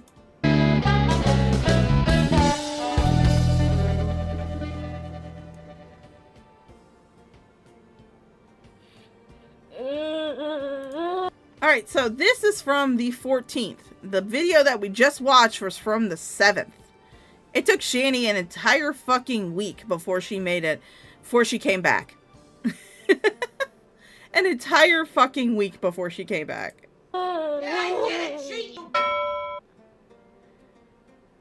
Alright. Since this is Shani, we're gonna speed her up more. Oh god, is she gonna sit there and just wait for... She is. God damn it. I hate it when she does this. She's muted. I don't think she realized that she was muted. Nobody could hear her.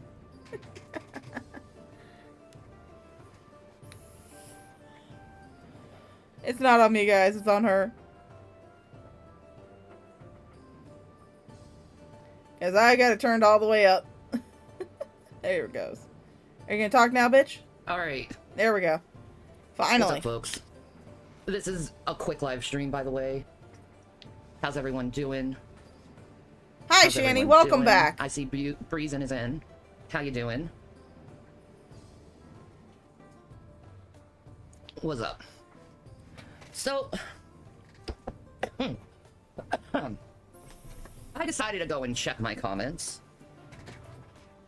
And all I saw was, you stole $4,300 from some Thailand Christian lady. That's all I saw. And I was like, what? Huh? When did this happen? So I figured to you guys that I'd show you my Cash App. As you can see. This is my Cash App. You can see that it's obviously a Cash App. Do people see this is my Cash App? See, but that's the thing, though. You have multiple Cash App accounts. Not to mention, like, Jason has that Venmo account that he has listed down at the bottom of every single fucking stream that he does. You guys have multiple accounts to get money from. So, just saying that it's not in your Cash App that you promote on your channel doesn't mean that it didn't happen. Now, do I believe it happened? More than likely.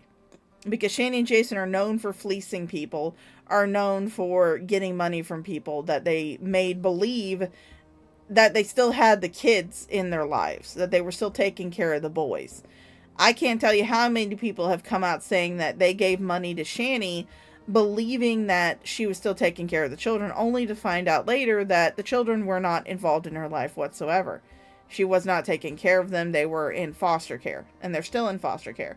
But just because you're showing us this account doesn't mean that the money didn't come to another account. Do you see it? Okay. So, I'm going to go to my activity. Alright? And I'm going to my filters. And they have this, this minimum... Oh, wait. I'm in the wrong Cash App. Wait, let me get out of that. Hello, Hammer. Let me go here. In this Cash App. Sorry about that. What I'm going to do is I'm going to... See, she said she was in the wrong Cash App. So that means that they have multiple Cash Apps. If she's in the wrong Cash App, they have multiple Cash App. And also, Shani, you apparently made this Cash App while you were still with Jason. If I was Jason, I would be heavily insulted that Shani had Dornbush on her name rather than Egroff, because they claim that they're married. They've claimed that they're married for years, although nobody believes them. But Shani does not use Egroff in any of her social media, any of her Cash Apps, anything. everything is always Shannon Dornbush. And if you don't know where the Dornbush comes from, that is the name of her ex-husband that she cheated on with Jason. That's how they began their relationship, as an affair. So Shani still uses her ex-husband's last name. She did not go back to her maiden name, which was McGraw. She decided to keep Dornbush, which, I mean, you know, it is what it is. I still have my married name legally. The judge asked me when I got divorced if I wanted to go back to my maiden name. I said, fuck that shit. I had to fill out way too much fucking paperwork just to get to my married name. I'm going to keep it. So all of my legal shit is under my married name now. It's not under my maiden name anymore. So I don't care about that. But if you're going to claim to be married to somebody, the least you could do is at least use their last name on your fucking Cash App. Activity, right? Let me get this white line out, because there's no need for that. All right? No need for the white line. So, as you can see, I have 61 cents in the account. So, what you do is you go to filter, and it has this amount thing, minimum to maximum. So I'm gonna do $100 to 4,300, and we're gonna see if I had a 4,300 Cash App in my activity. Does anyone have a guess? Does anyone have a guess how much? I'm going to say no on this account because, again, this is your public account that you use to get money from people on your YouTube channel. But however, that does not mean that you have not received that money at all. You could have received it in another account that you have. Just because it's not on this account doesn't mean that you haven't gotten it in another Cash App or in Jason's Venmo. Does not mean that at all. How much is gonna be? Does anyone guess if there's gonna be a $4,300 charge on my Cash App? Let's go check. I'm gonna press apply. Notice how she specifically says my Cash App. My Cash App.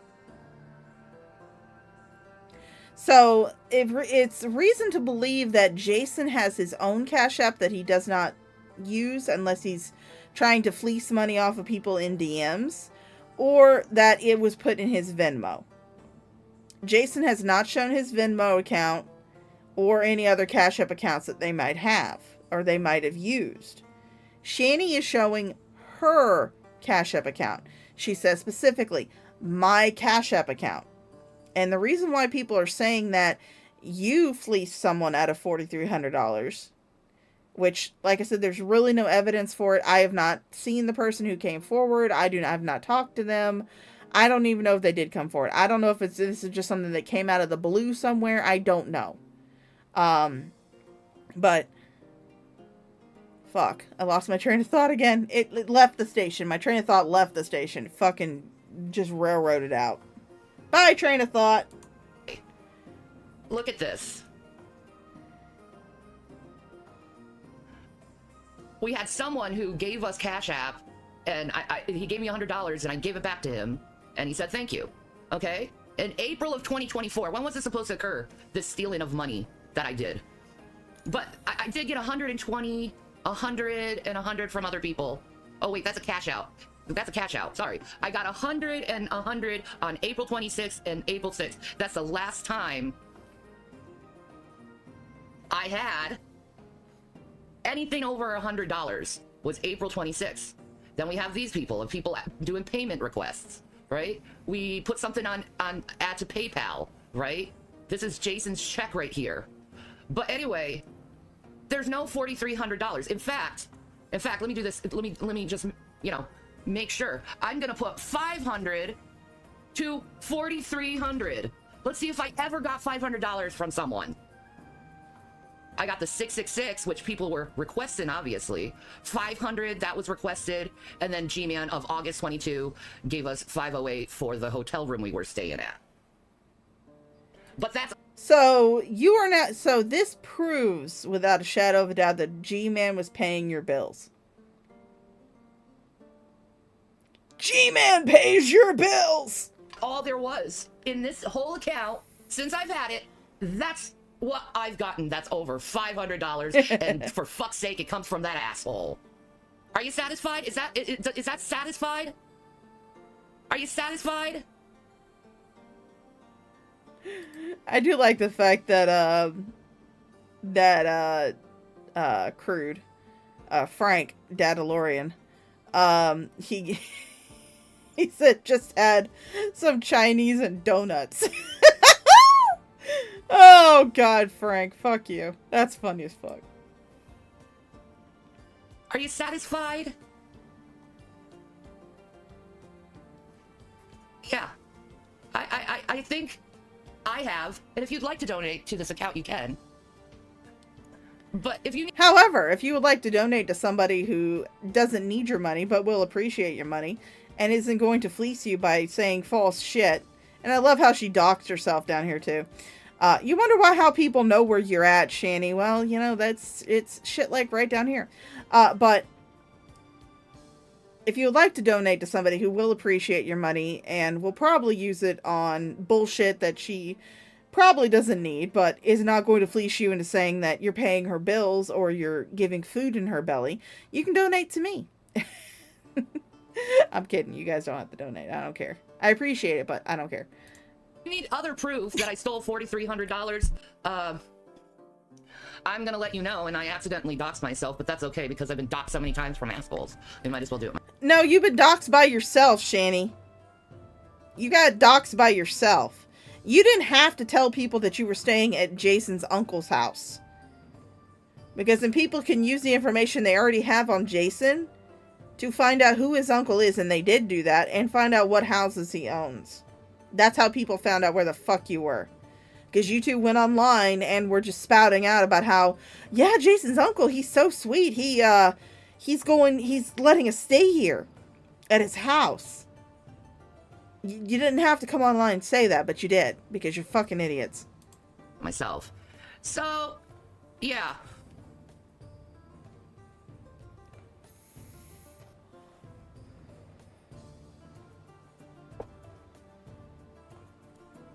No.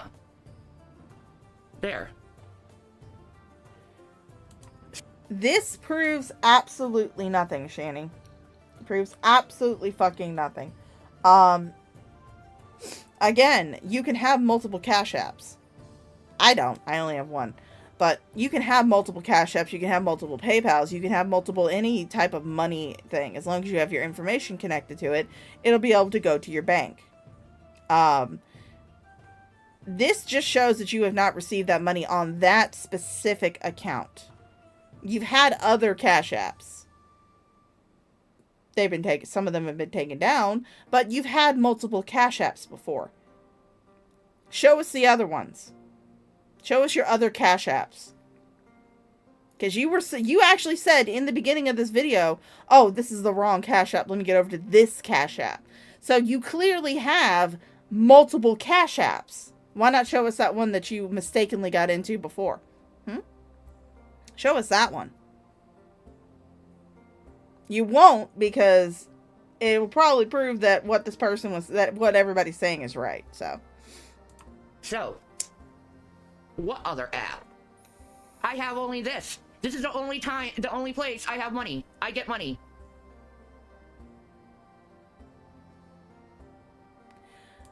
What about that other Cash App that you mentioned towards the start of this? Because you said at the beginning, when you were moving your mouse around, you're like, oh, I'm in the wrong Cash App. I need to be in this Cash App. You clearly have more than one Cash App where you're getting money from. Why don't you show us the other Cash App?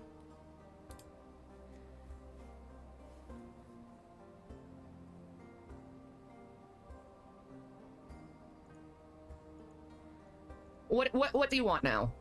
There's nothing else. I proved it. So shut the fuck up. You people are putting lies out there and spreading them around. You know. No one would ever send me $4,300. You are right. So shut the fuck up. I'm leaving. Some people just suck in this world. Aww. And I can't do it anymore. Aww. So, Enjoy your life. Oh. Move on with your life. No. Why would I move on from with my life when you give me such plentiful milk? People who ran with the rumor of money because some random sock account told you so is so funny. Yeah, it really is. No one stole $4,300. I never received $4,300. Again, on this account. But you mentioned you were in the wrong Cash App towards the beginning of this video. You said it. Oh, I'm in the wrong Cash App. Let me get over to this Cash App. So you clearly have more than one Cash App. And yes, I'm with Hammer of Dawn here. I honestly do believe that you have a secret Cash App that you do not post out to the public because of the trolls. And it's something that you probably only give out to people who you are talking to in DMs. More than likely on Instagram, because that's where you do a lot of your fleecing. So, yeah, I honestly do not believe that you do not have multiple Cash Apps. And you're only showing us this one because it is the public one that you use on your YouTube channel and you use on your social media platforms. I have no reason to believe that this is your only one. No reason to believe. I never will. Because I'm not loved enough. Haven't been loved in a long time. Oh. So the only way for someone to show you love is to give you shit? Boy, you have a really fucked up version of love. Really fucked up version of love. I have a partner. For those of you who don't know, I have a partner. I'm actually asexual. We call each other asexual life partners. We're not married at all. We just call each other our partner. You know, just to kind of ease things. We've been best friends for like 20 years so far. But, I gave her for Christmas, I gave her a very brightly colored tumbler that I got on Amazon. It came in the same day as the Christmas party, so I didn't have time to like wrap it and make it all pretty. She absolutely loves it. She brought it with her to the New Year's Eve party, or to the New Year's party we had at my grandma's house. And she put stickers all over it and, you know, made it really, but it's very brightly colored. She absolutely loved it. She didn't care how much money I might have spent on it. She didn't care. She absolutely loves the thing. Her Christmas gift to me was a back massager that's on like a little strip that has like little rolly spiked ball things you can rub along your back, and a container of homemade, very, very vanilla smelling sugar scrub to use in the bath. That was her gift to me. Absolutely love it. Absolutely adore it. I don't base my feelings for somebody or the love that they get. My Mama Shaw didn't give me anything really for Christmas. She did it early. She did it really early by ordering me some concentrated coffee. But other than that, she didn't really, you know, she didn't give me anything specifically for Christmas. The only thing she gave me on Christmas was a pair of flamingo earrings that she found, because it's usually tradition that every year she gets me a flamingo ornament, but I already have all the flamingo ornaments that she could find, so she bought me a pair of these very adorable flamingo earrings. But I still do not doubt that she loves me. I don't doubt that my partner cares about me, and she doesn't doubt that I care about her. So for you to base someone loving you purely on monetary gain is probably the reason why you have had so many toxic relationships. Because it's always, you didn't think Chris loved you because he could not give you the lifestyle where you could just sit on your ass and not do anything while he worked his ass off and supported you. You say that you love Jason because, oh, I just fell in love with it. No, you fell in love with his money. You base love on monetary value, which is fucking toxic as hell. Anyway. Peace and Maranatha. I'm out. Oh yeah, Tank Girl. When I gave her that cup, I said, I picked this one out for you because it's as brightly colored and audacious as you are. And she absolutely loved that. It's very, very bright. It was called like a retro tumbler or something. It has like very bright, solid color blocks on it. And she did love the fact that it did not have a pattern on it, because then she could go and stick all her stickers on it and wouldn't have to worry about messing up the pattern. But, you know, she loves it. And I love the sugar scrub that she gave me.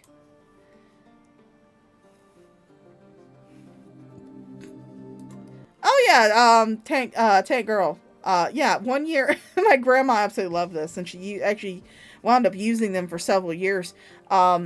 One year, because we always do like a dirty Santa thing at Christmas, where everyone brings a gift, you know, put it in the middle, and it's usually, you know, we draw numbers, unwrap presents, and then we just steal them from each other. But one year, I went to the Dollar Tree, and I bought as many ornaments as I could to be under the budget that we usually set every year. I individually wrapped them, and then I put them all into a big box, and then I had my grandma unwrap it. She loved it, and she used those ornaments for several years because they were part of the color scheme that she enjoyed for decorating for Christmas, which was purple and gold.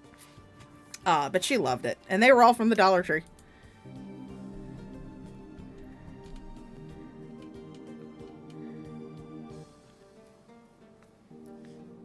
First of all, there is no Shanny surgery Cash App. I haven't had surgery. No, but you're constantly talking about it. Goddamn. Alright, so we're actually going to slow this down because I want to say that we're going to our...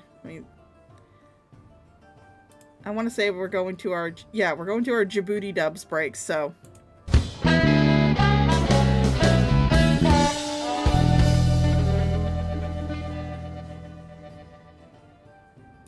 First your ass. Alright, ladies and gentlemen, guys, gals, non-binary pals of the Shaw of Thirst channel. We are entering our Djibouti Dubs break. Our normal commercial breaks that we go into, usually to separate the two parts of the stream. Feel free to get up, go get a drink, take a stretch, take a slight walk, go take a piss, take a shit, do whatever you need to do. We will be back after these commercial breaks, and I will see you on the other side. Is backed up. Now the toilet's backed up. And if you're not gonna have the right attitude about it, fuck it, I'll just shit on you. Hi, Anthony Sullivan here with the pushover plunge. Now check this shit out. We got all this blue shit in here. That's cool. But guess what? I got this pushover plunge. Just grab it from the top and give it all you got. And there you have it. Clean as a whistle. It doesn't take a fucking genius. You push down and you get 25 times more pressure.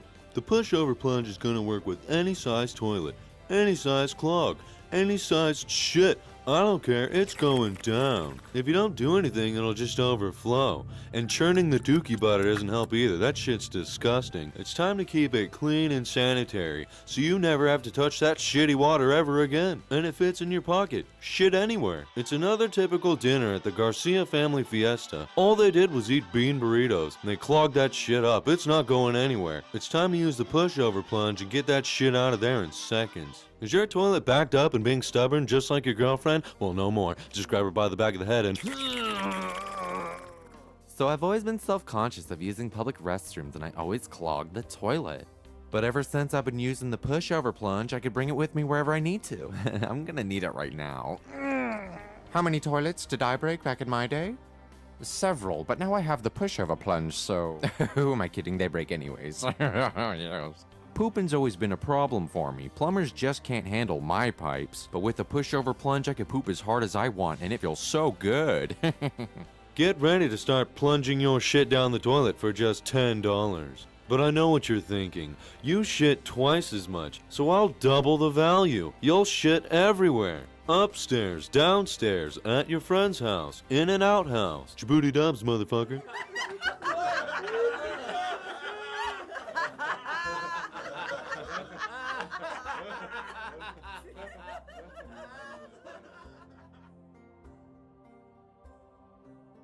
Did you know that more than 2 million children die each year due to dehydration, which really sucks, you know? Someone should do something about that. But hey, check out this mop I've got here. It's called the Smart Mop. All you gotta do is dunk it and grip it real tight, you know? Give it a nice double-handed Indian burn right there on the pee-pee, and you're ready to clean. Now, what's great about the Smart Mop is you actually get smarter while you use it, and it's so much fun, I think I'll get on my heels. Woo!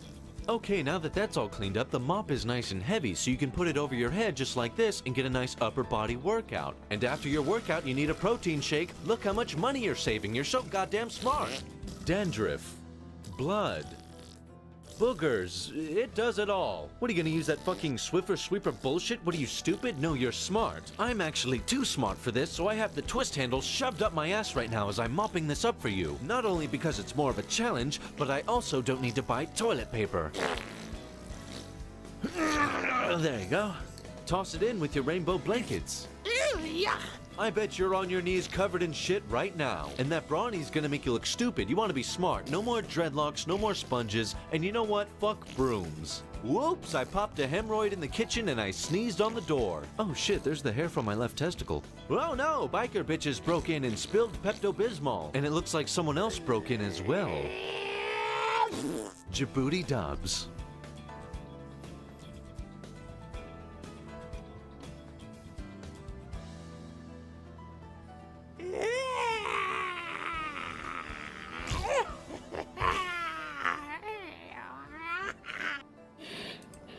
Alright, so we're back. Hope you guys enjoyed that Djibouti Dubs break.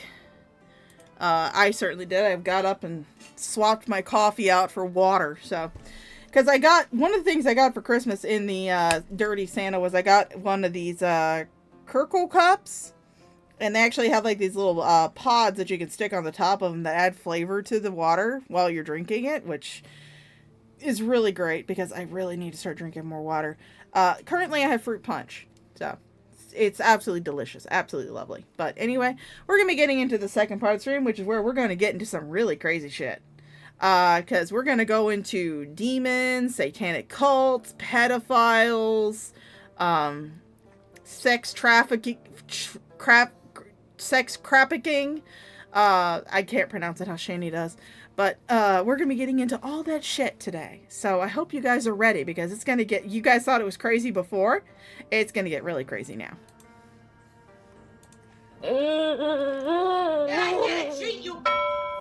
You know, I am guilty of one thing.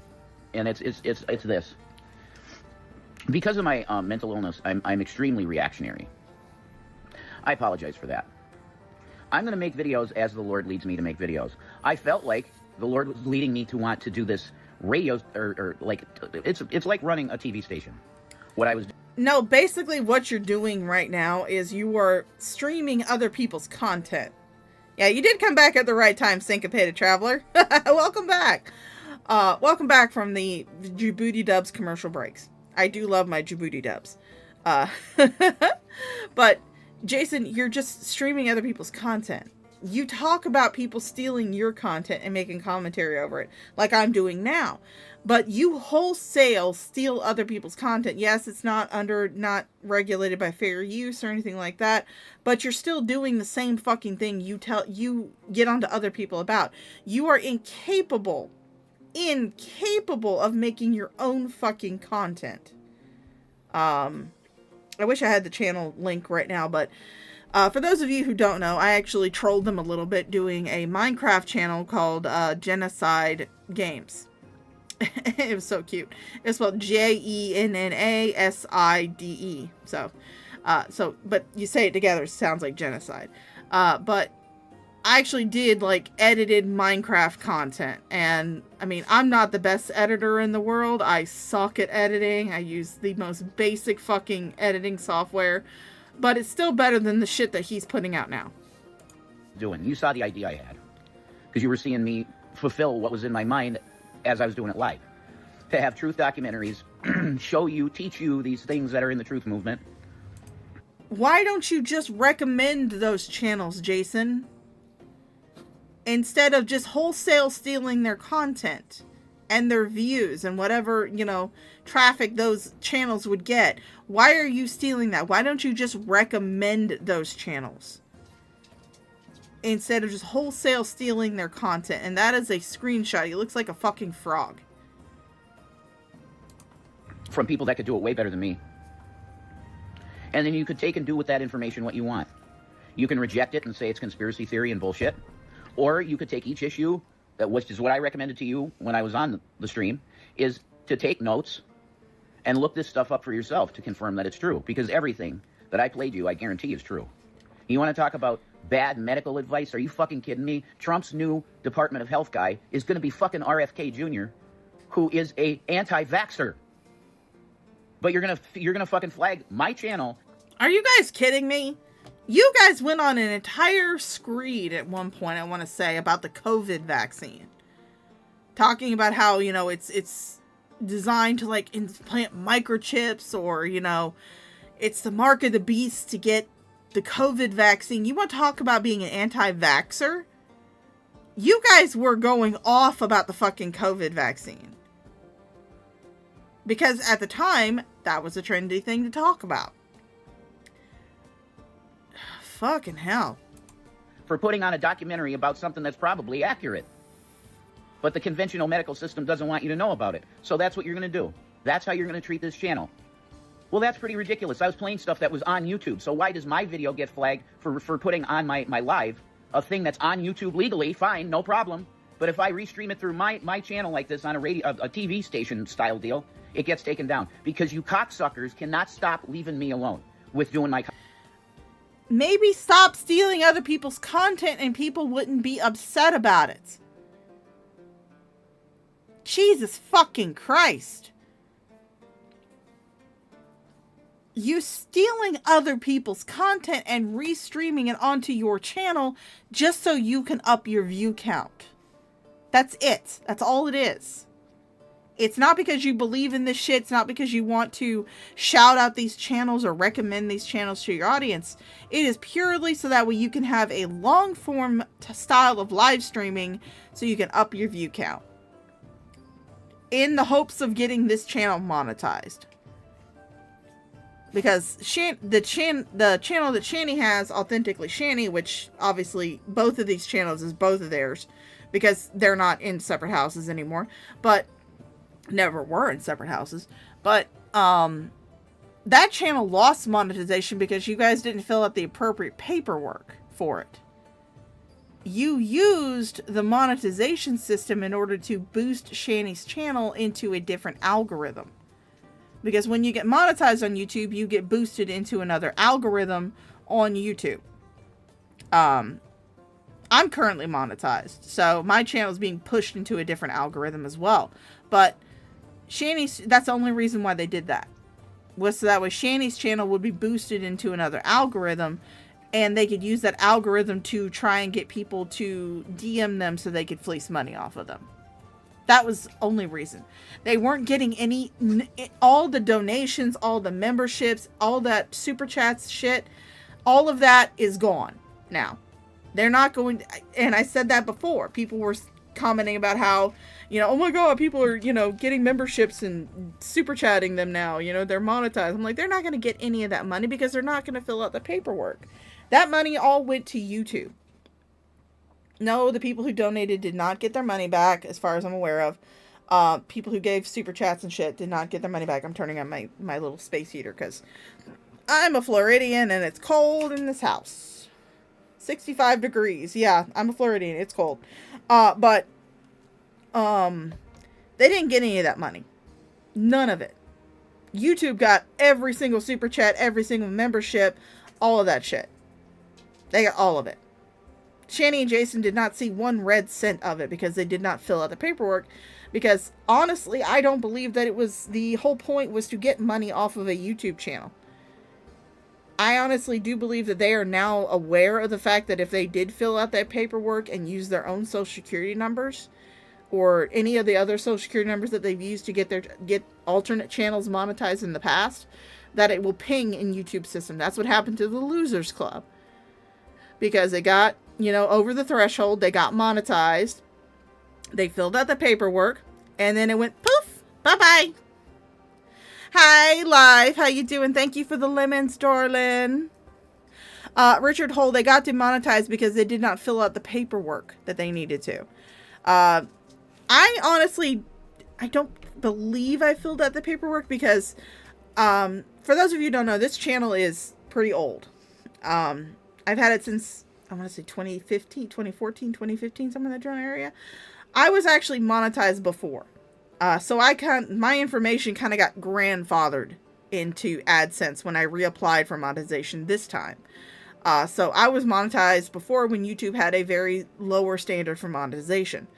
So I was monetized at one point on that channel. I did lose the monetization for a little while because I was not making content. My views went down. You know, they just didn't keep my monetization. So when I requested monetization again, I think they just used the same information. I just had to fill out like my bank account information. That's it. I don't think I received a PIN number or anything. I think, like I said, I think they just use the same information that I put in before. But usually when you get monetized on YouTube, they'll send you a physical document to your physical address that you put in for them. And it will have a little PIN number on it that you have to put into AdSense and then fill out all your information. They did not do that because they kept claiming that, you know, the PIN got lost. They never could find the PIN, you know, but I honestly think that they did get that PIN, but they did not fill it out. Whether it be through pure laziness or the fact they've actually gotten smart to the fact that they were aware that if they did fill out that paperwork, that their channel would get taken down by YouTube because it would ping in the system that is a channel that should not, they were basically ban evading because they've been banned. They possibly could, honestly, but I don't think they will. I think they've done what they wanted to do with that as far as monetizing the channel goes. And that was to get people to donate to like their Cash App and their Venmos and all this other shit. So I think they achieved that goal. They pushed Shanny's channel into a different algorithm. Now they're trying to do the same for Jason's. So Jason is doing this purely to up his view count, get his views so he can monetize that channel so it can get pushed into a different algorithm so that way they have a wider audience to fleece from. Content. You can't stand that I'm pretty good at doing production and it sounds fucking amazing and it looks fucking amazing. Well, you're good at production. Yeah, right. Okay. Deal with it. Hello? I actually know how to run. Hello, fat goth bitch. How you doing, sweet pea? Something and you fucking sit there with your fucking thumb up your ass and take it out of your ass for a second with the shit on your thumb, typing out some kind of fucking stupid report on some medical thing that was on the content that I showed you. You're ungrateful, disgusting pieces of shit. For the nice people, I'm sorry, but these assholes ruin everything. If there's a way to ruin it, they're gonna ruin it. Aww. See the green screen behind me? I had plans for that. Why should I care to give you... Why do you have plans for the green screen? That green screen has a giant fucking grease stain on it. From Shanny's head being on it constantly. Why do you have plans for that green screen that you cannot implement that you could not have implemented before you started doing all this bullshit? Why? If you want to jumpstart and make your channel successful, you don't sit there and plan to do production things that you could already do now. Fucking hell. You the best product possible, the best content possible. Why should I care? All you want to do is take me down and drag me down and make me feel like a piece of shit. That's all you people want. Aside from maybe 2 or 3. Like, oh yeah, I mean, you're already a piece of shit, so that's kind of easy to make you feel like a piece of shit. The Yoshis out there. Well, Yoshi Army, your fucking general is pretty fucking pissed off. Aww. I'm pretty fucking mad about this. You hear that, Jules? You hear that, Jules? Your general is fucking pissed off. Make sure that you appease him. I'm trying to spread truth, documentary stuff with you people to fucking wake you up out of your stupidity. And the thanks you have for me is flagging my shit with a completely stupid, I'm sure, charge. But it sticks. For some reason with me, it fucking sticks. Well, I'm not going anywhere. I'm going to do what the Lord tells me to do. If he tells me to keep doing this TV station thing, I don't know if I'm restricted now because of you pieces of fucking shit flagging me. I love him going off. Oh, my nipples are hard. I probably can't do it for a while. But I'm going to do what the Lord tells me. I ain't running. I'm not Jonah. And fuck the devil. Because it's the devil that flags the shit because it's the truth. Peace and Maranatha. Pizza marinara.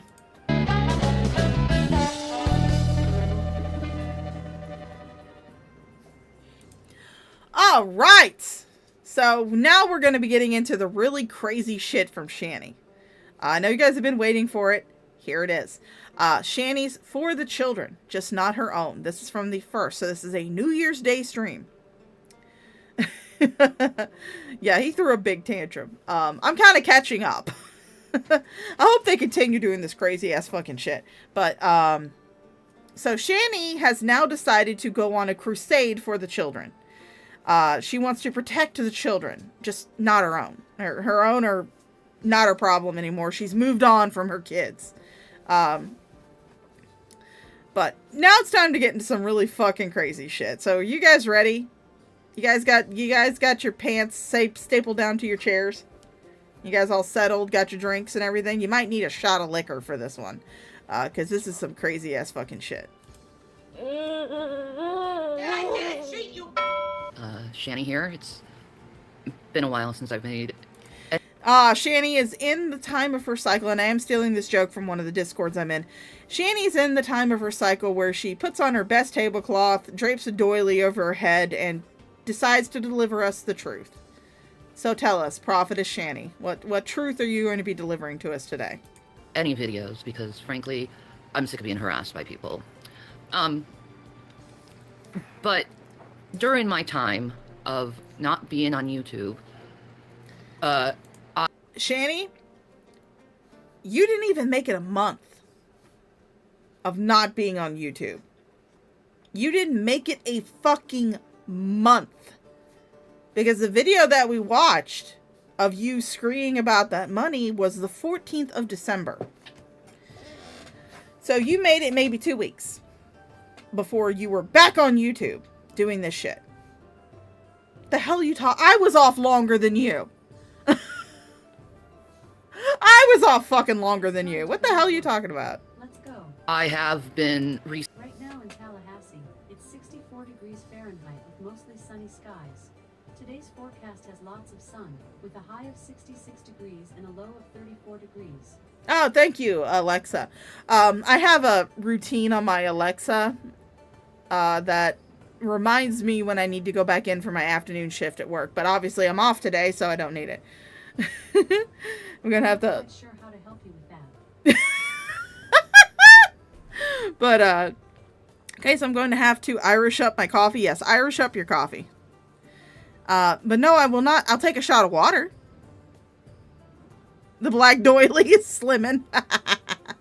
Oh, trust me, in the second video that we're going to watch after this one, she really ups, like, looks like she's trying to look like a goth queen. Researching a lot about this world and how disturbing this world is. And I'm basically, I guess, turning this channel over to a purpose of saving children from being sex trafficked. Sex trafficked. It's sex trafficked. It's not sex trafficked. It's sex trafficked. You think that if you were going to do this big movement talking about kids who are being abused, you would, A, worry about your own kids who were abused by you, and also learn how to speak right. I mean, I'm not saying I'm the most fluent English speaker. I often say that I am fluent in 2 languages, English and bad English. But you take it to a whole nother degree of hick lazy. It's a huge passion of mine. It all started with researching Diddy and finding Allie Carter. Allie Carter is a sex trafficker, or not a sex trafficker survivor. And she's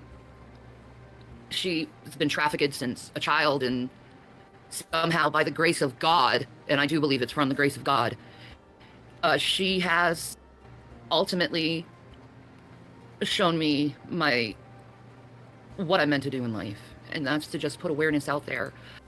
So you are basically going to... Hello, dog. How you doing, Sweet Pea? You doing good today? Happy New Year. We're off to a banging start for this new year. So basically, you're going to take that woman's story and you're going to try and insert yourself. I have not watched the live stream that she did where she watched Allie's content. I really don't give a shit.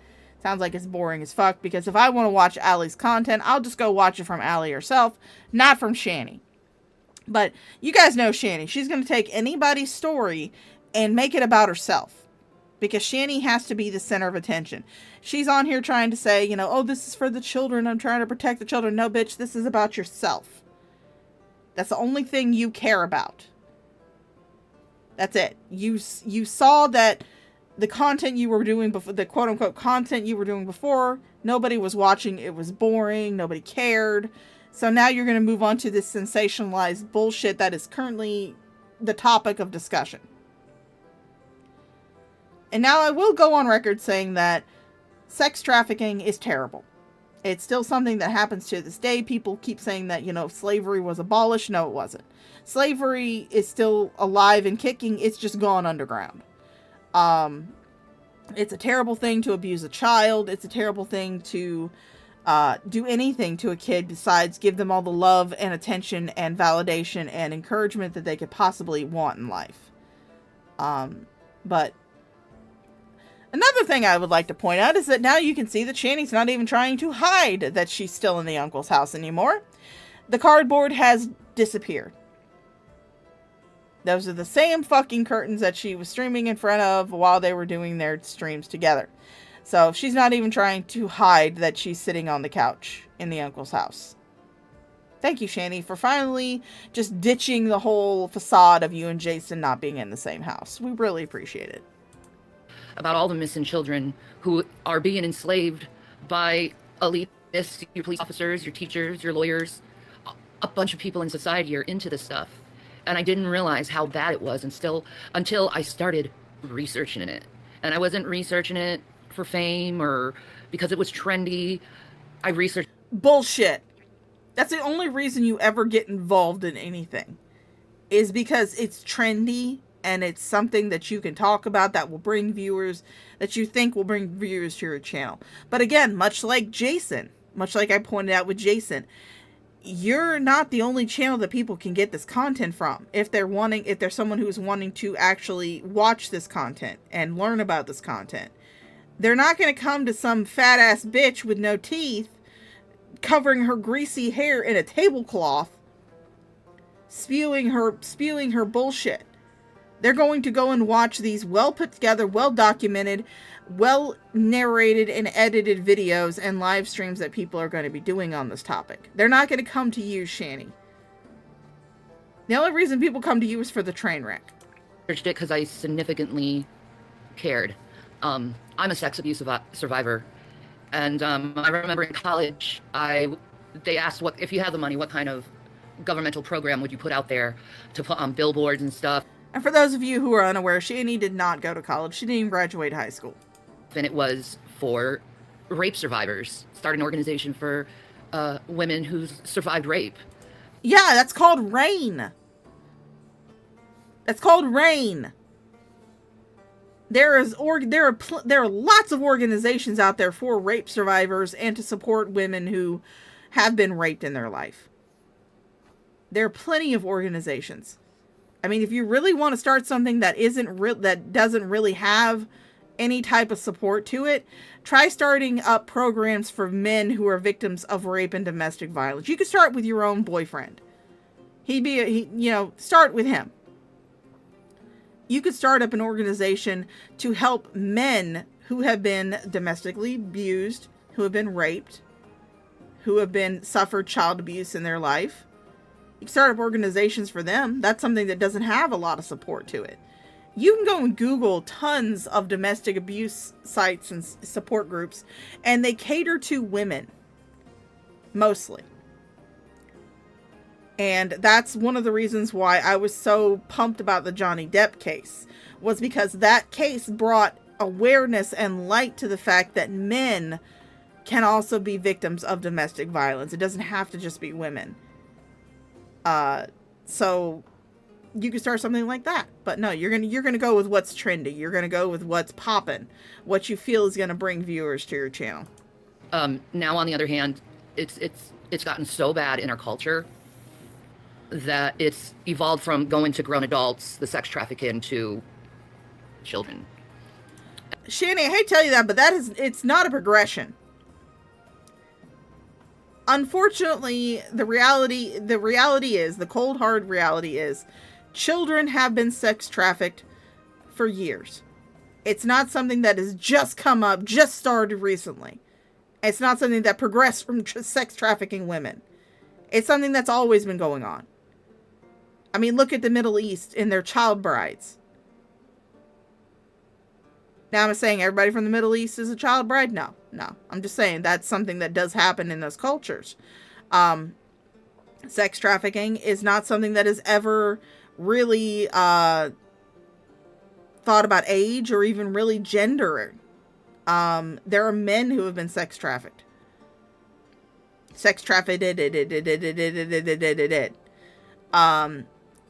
There are men, women, children who have all been victims of this. And it's not something that has just started up in the recent years. It's just something that has come to light in the recent years. But it's not something that has started up in the recent years. You think that she would show her support by sending the thousands she got their way, but nope.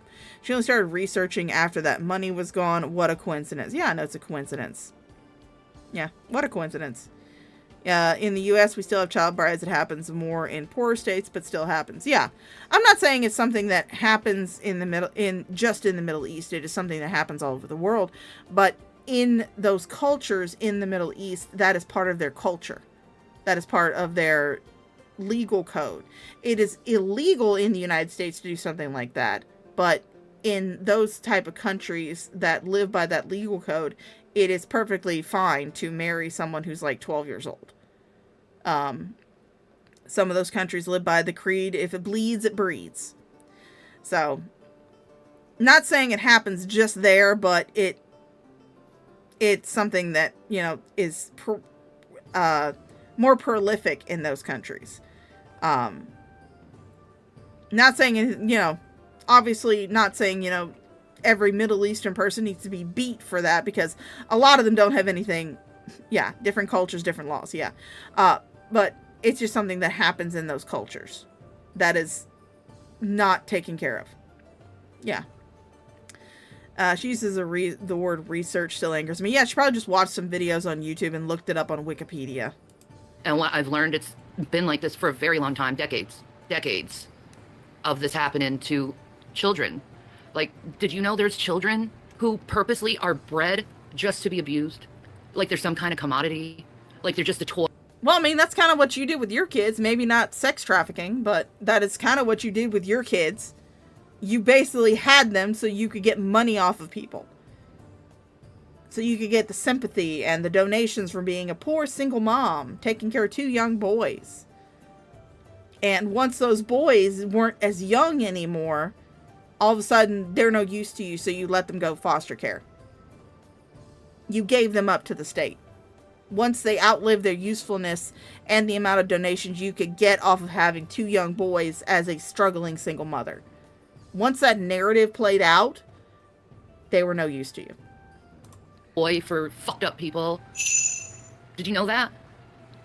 So I'm gonna start posting videos on Allie Carter and let her tell you. So basically you're just gonna be posting Allie Carter's videos. Okay. Her story. I'm gonna start making videos and live streams about missing children. Because we need to find these kids. We need to figure out where they are. We, as an adult, if there's no help coming, we have to stand up and do something about this. And I think since I am disabled and I can't do much physically, I can use my platform, which has thousands of people on it, to... Shani, no. There are people who are covering this thing who have millions of followers. Millions of people watch those videos. I watch a channel called The Misery Machine. And they document a lot of true crime that happens mostly to kids. Where the system has failed children. CPS has let them go back to abusive families, or they've ignored reports, stuff like that. They're basically covering the crimes, the deaths that happen to kids who have been basically shut to the side by the system, by CPS, by the government, stuff like that, which honestly not going to find too much fault with CPS. They are underfunded and overwhelmed with cases. So yeah, there are going to be ones that slip through the cracks. Not saying that it's entirely CPS fault, but there are some that are just fucking lazy. But so I watched that channel. That channel puts together very well documented, very well researched videos. I've linked some of them in my Discord. We actually have a new channel in my Discord for true crime that is called the Corpse Disposal Club. But I've linked a couple of their videos in my Discord. I do love their channel because it does bring to light some of the shit that happens to kids because CPS fails them. Might be a channel you might be interested in, Shani. To give back to what these children have lost, their lives. My first sex abuse started when I was a child. My first memory was due to sex abuse. I've been very... Shani, I'm gonna call a big ass fuck you on that. Big ass fuck you on that, okay? I was abused, sexually abused by my best friend's father when I was 9 years old. I went to court because of it, because I didn't say anything. I didn't tell anybody. Well, I told my friend about it, and it was more like an offhanded comment about, you know, female biology, because she thought she was, you know, like I said, we were both very young, but I was already pretty well schooled. I was a few years older than her.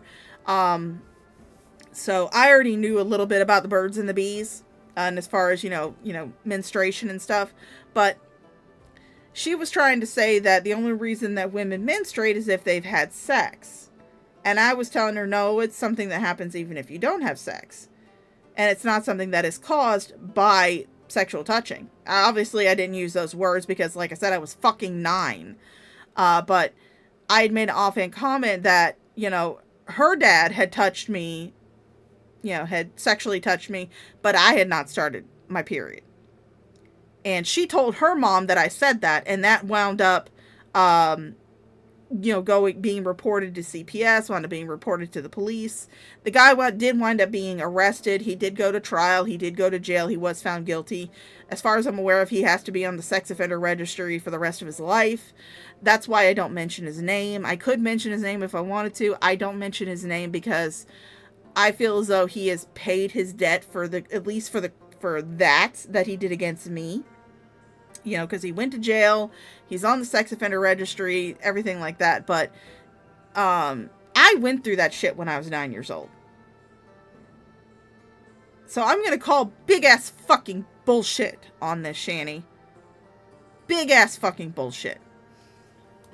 Very abused in my life. And if Allie's watching this, as you can see, I have a lot of people who hate me and chase me because I truly believe in they're run by the same satanic fucking group out there to people who have suffered MK Ultra and have suffered sex abuse because they want to keep you silent. Well, I will never see justice for these crimes, but what I can do to help these babies is to put awareness. Shani, if you know who did that to you and you have, you know, you have reasonable evidence, like I had to see a fucking psychologist.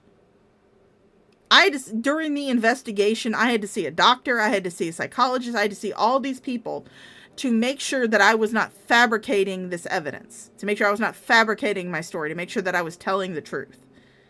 I had to see the psychologist one-on-one. My parents could not be with me while I was seeing the psychologist. When I was talking to the detectives, my parents gave them permission to talk to me one-on-one. But I had to see all of these people to verify that I was not lying about it. So if you know who did this to you and you can name them and they're still alive, you could wholeheartedly fill out a fucking report. I am sorry, Shani, but while there are crimes that have statute of limitations, child abuse is not one of them. So if you have evidence and you can, you know, go to psychologists, go to therapists and stuff and actually prove to them and during the investigation that this shit actually happened to you, you could absolutely fill out a fucking report and get justice for what allegedly happened to you. But you won't because it didn't happen to you. Awareness out there and use my platform to help them. I know everyone hears about Diddy and what he's done, but When you know it's your judges, your lawyers, your teachers, your policemen, your social workers, your military, when you hear it's all of them, the whole world that's doing this, there's only one thing you should be talking about. Because if you don't do something about this, after hearing all this stuff that I'm about to show you throughout the weeks of Ali Carter's videos that I've been watching, if you don't do anything about this, if you don't stand up and use your platform to talk about this and not make money off it, but use your platform, your audience. Shanny, my audience is like 800, close to 900. I haven't hit that 900 mark, but my platform's like 800, and we're all shit posters. The fuck are you talking about? You're trying to guilt people?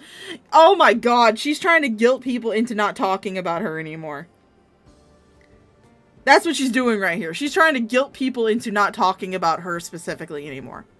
Not pointing out shit that she needs to be held accountable for. That's why she's doing this whole guilt trip shit. That's why she's saying that if you don't talk about this with your platform, you're part of the problem. It's because she doesn't want people talking about her anymore. To do something. As you can see, I'm no longer monetized. I reject it. Because no, you didn't, Shanny. You did not fill out the fucking paperwork. If you knew that you could fill out that paperwork and not get your channel yeeted, you would have done that 100%. You did not reject monetization. You guys were scrambling. You guys kept saying, yeah, we got, why, if you didn't want monetization, why did you turn it on in the first place? Why did you apply for it? Why did you, do that whole thing where you get sent the PIN code for AdSense? If you did not want monetization, if you wanted this just to be a channel to bring right to the wrongs, then why would you monetize in the first place?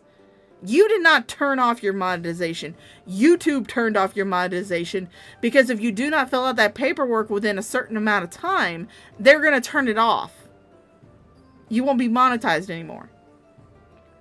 You did not reject monetization. You just didn't fill out the paperwork. this isn't about me. This is about the children, those babies that are suffering every day, that never knew what love was. All they've known is pain and agony and suffering. Kind of like your kids.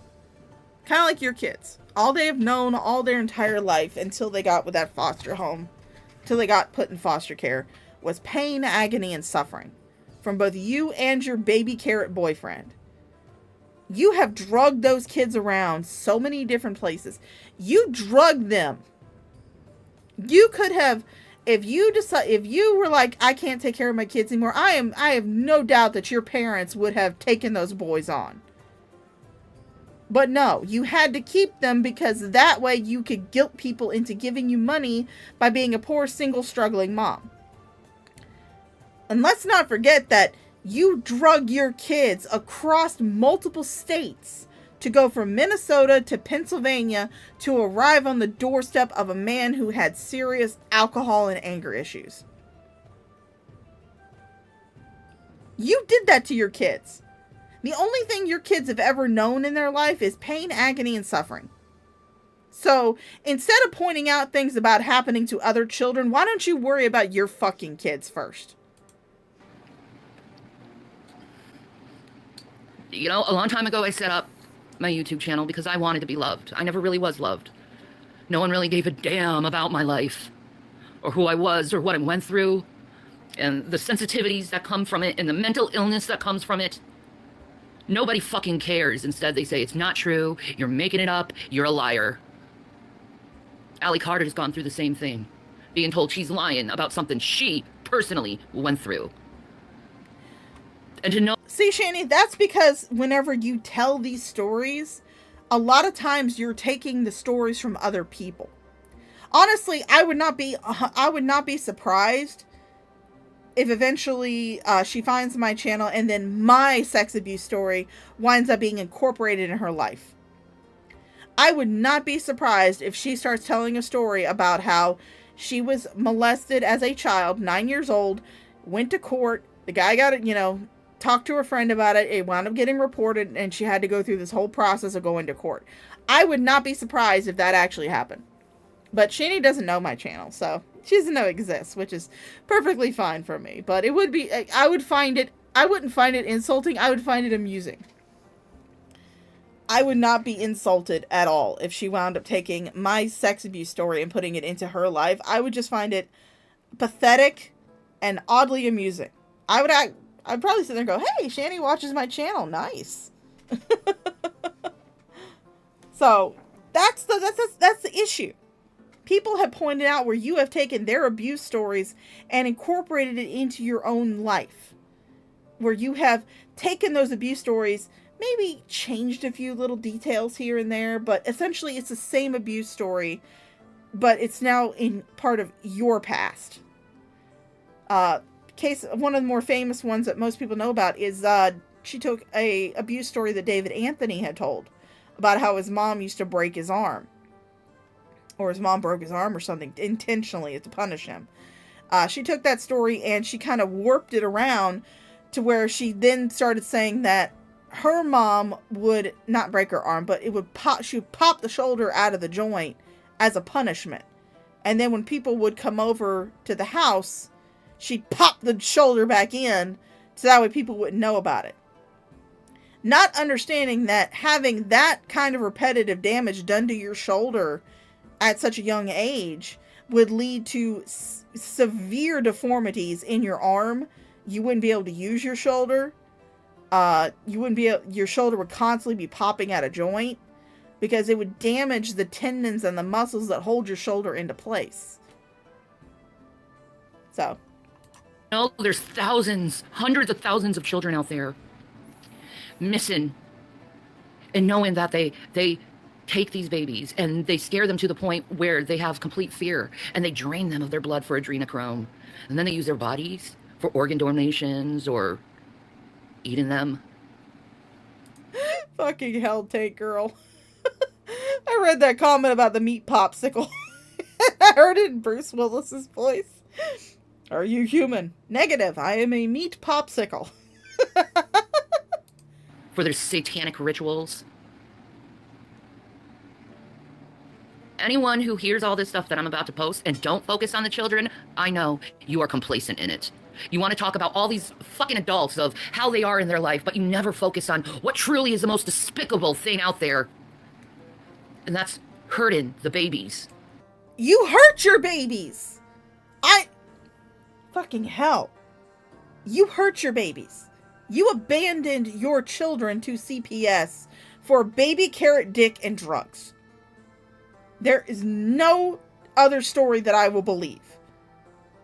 Jason's actually said it before, that you gave up custody of your children when he came back to the house after he'd been arrested for physically assaulting one of your children. Because he was not supposed to be back at that house. But you desperately needed that, and I will quote you, mild nocturnal activity over the love and care and attention of your two children that came from your body. And again, this is just another tactic she's using. She's trying to guilt people into not talking about her anymore. Not holding her accountable to her own actions and her own words. She's sitting there saying that if you're focusing on me, focusing on me, not adults, me, Shani. If you're focusing on me rather than the children, you're complicit. You're complicit in all of this. She's trying to guilt people into not covering her anymore, basically. Essentially, it's definitely what she's fucking doing. She's trying to sit there and pull this bullshit, this sanctimonious bullshit, about how if you're not focusing... I hate to tell you this, Shani, but anytime someone asked about your children, how they were doing, bringing up things that you had done to them and stuff, you would call them a pedophile. You've done that to me. You did that to me one time. When I brought up the fact that, you were doing an Instagram video where you were showing off that Jason was back in the house and daring people to call CPS. Luckily, someone actually took you up on that dare. But you were daring people to call CPS, and I was actually in your Instagram chat. You can actually hear her say she calls me Shao, instead of Sha. She puts an O on the end of it. But you actually went off on a screed and accused me of being a pedophile just because I was concerned about the fact that there was a video clip of your children crying at the end of one of your videos that one of your Instagram lives, talking about how they did not want Jason to come back to the house. I pointed that out. I was saying, what about your kids? They were crying. They were scared of Jason. You were calling me a pedophile for that. So, since you're now focusing on the kids, does that mean that you're a pedophile now, Shani? I think it does. We already know that you're a rapist. So, now we can just add pedophile to that. And these elitist bastards, they don't care what age the child is. It could be infants. They'll do it anyway. It's not about sex. It's about power. Well, no shit. It's about trying to gain money, power, wealth, fame. For what? You sold your soul to Satan. For what? Oh, I got some money. I got some fame. People love me now. Yeah, but God's not going to love you. And that's the number one person you should wonder, is he with me or not? But now it's time for where are the children? Why are so many children missing? Why can't we find the children? Why isn't these Amber Alerts working like they used to? It's because they've all gone underground. There's tunnels under all our cities. All of our cities, there are tunnels where they take these children and torture them. Yeah, a lot of the times those tunnels that are underground are called the sewer system, Shani. You might be at home in one of them. Oh yeah, Blue, you didn't know about that? You didn't know about that. I thought you're supposed to be a long-time Shani watcher. I thought you knew about that. No, for those of you who are unaware, Shani raped Jason while he was wet-brained. And then she went on stream and bragged about it. Talked about how she raped Jason, Blue, while he was wet-brained and under absolutely no condition to be able to give any type of consent to it. Because this was during the time where you could find videos of Jason wiggling around on the couch like a fucking infant, where Shani would dress him up like her little doll. I can't.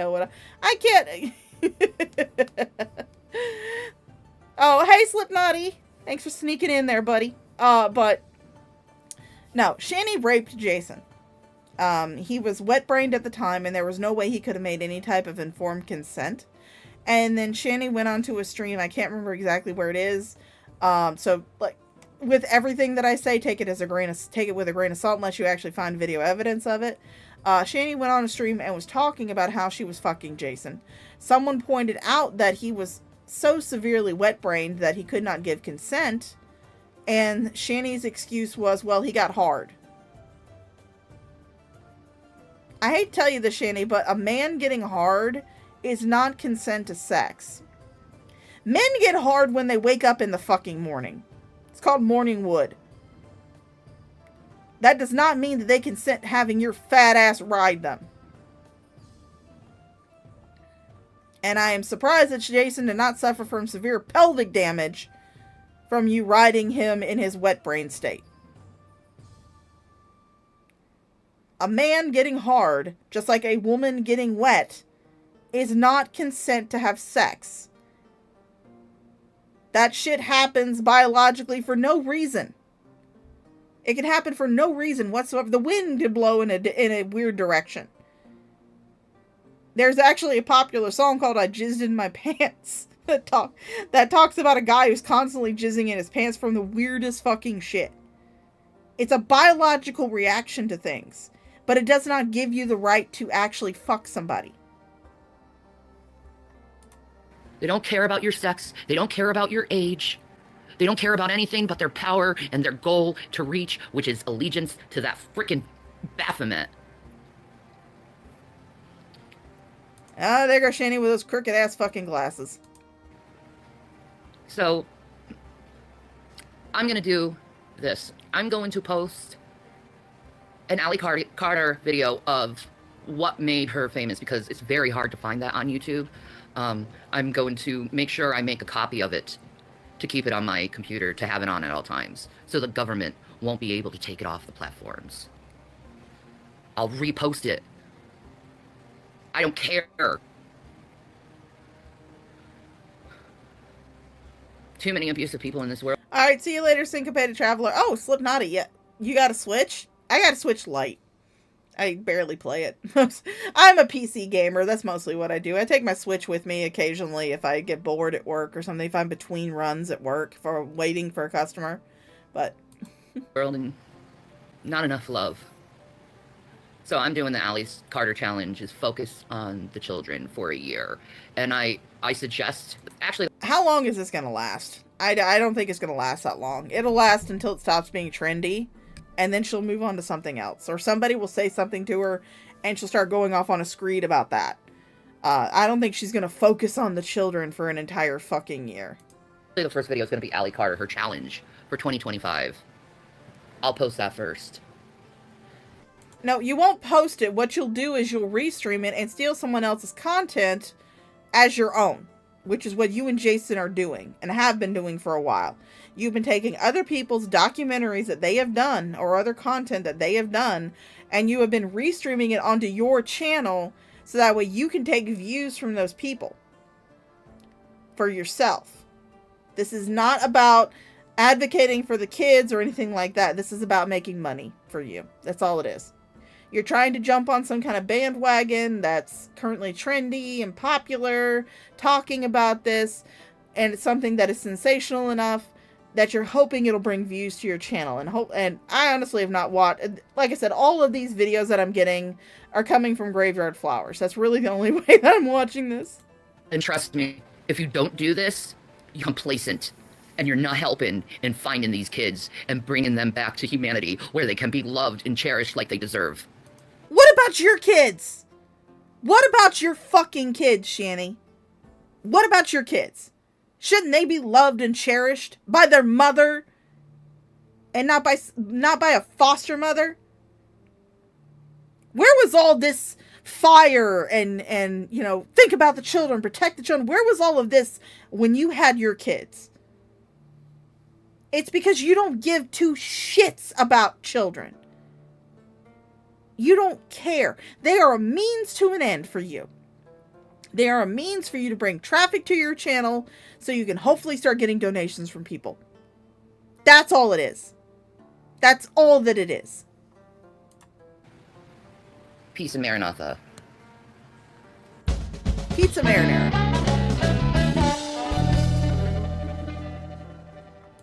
Oh, user 2. I haven't done much with my Switch Lite, but I think it performs pretty well. I actually have a couple of games downloaded onto it because I bought a card for it. And I got a couple of like horror puzzle games that are really platform puzzle games that are really, I love them. They're really good. I need to look up the names for them because they're really good. But I mean, mine's been great. I have a pink one, of course. Okay, Ultra Survivors. Oh, I was actually watching this earlier, so I cheated just a little bit. I can't cheat you. There's an alligator Carter challenge. Well, I mean, there's an alligator challenge in Florida, and that's when we try to dress up in costumes, see who can ride the alligator most ridiculously. There's a channel on YouTube called OMG It's Wick, who does a lot of Florida content because he is from Florida. He's actually from South Florida. Love his fucking content. Hey,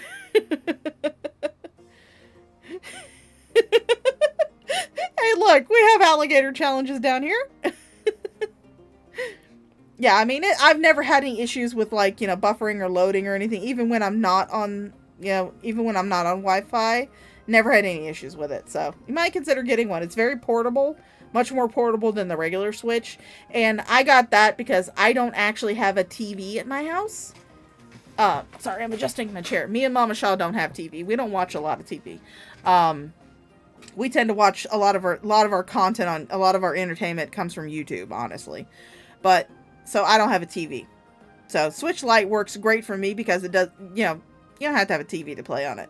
You just pick up the little thing and go. I love it.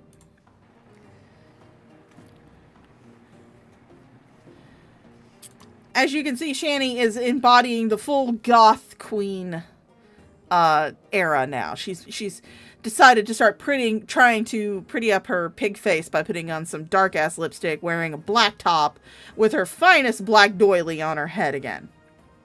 She's really embracing the whole goth prophetess.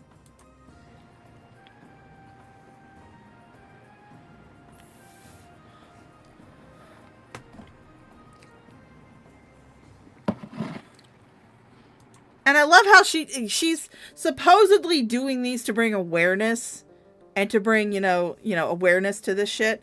But she sits there for minutes on end, waiting to start seeing people in the chat, waiting to see her views go up, waiting to start seeing people come into her chat, instead of just starting with the content.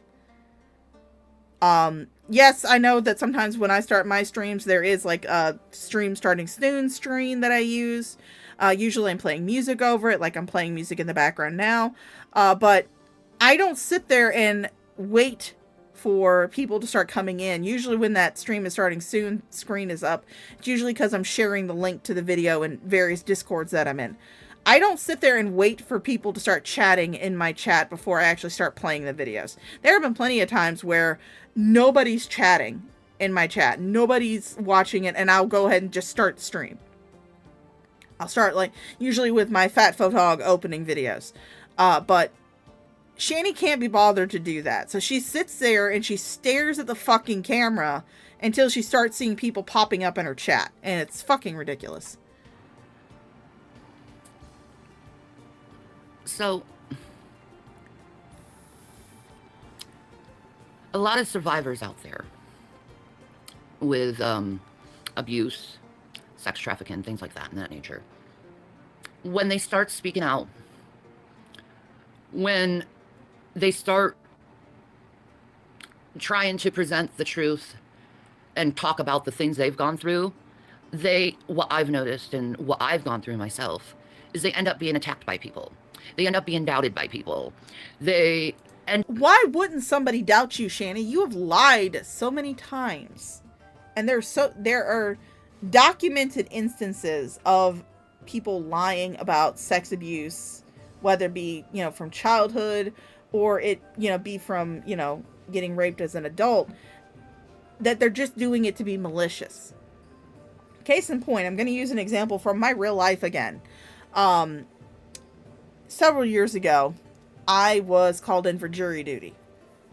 And it turned out this jury duty was for a child sex abuse case. I wound up excusing myself from it because, I am a victim of child sex abuse. And I told the judge when he asked, I said, I don't feel like I could be impartial because of my own past. Because I was a victim of child sex abuse. I don't feel like I could be impartial. I don't feel like I could listen to the evidence with an impartial mind. Because it would always be related back to my own child sex abuse.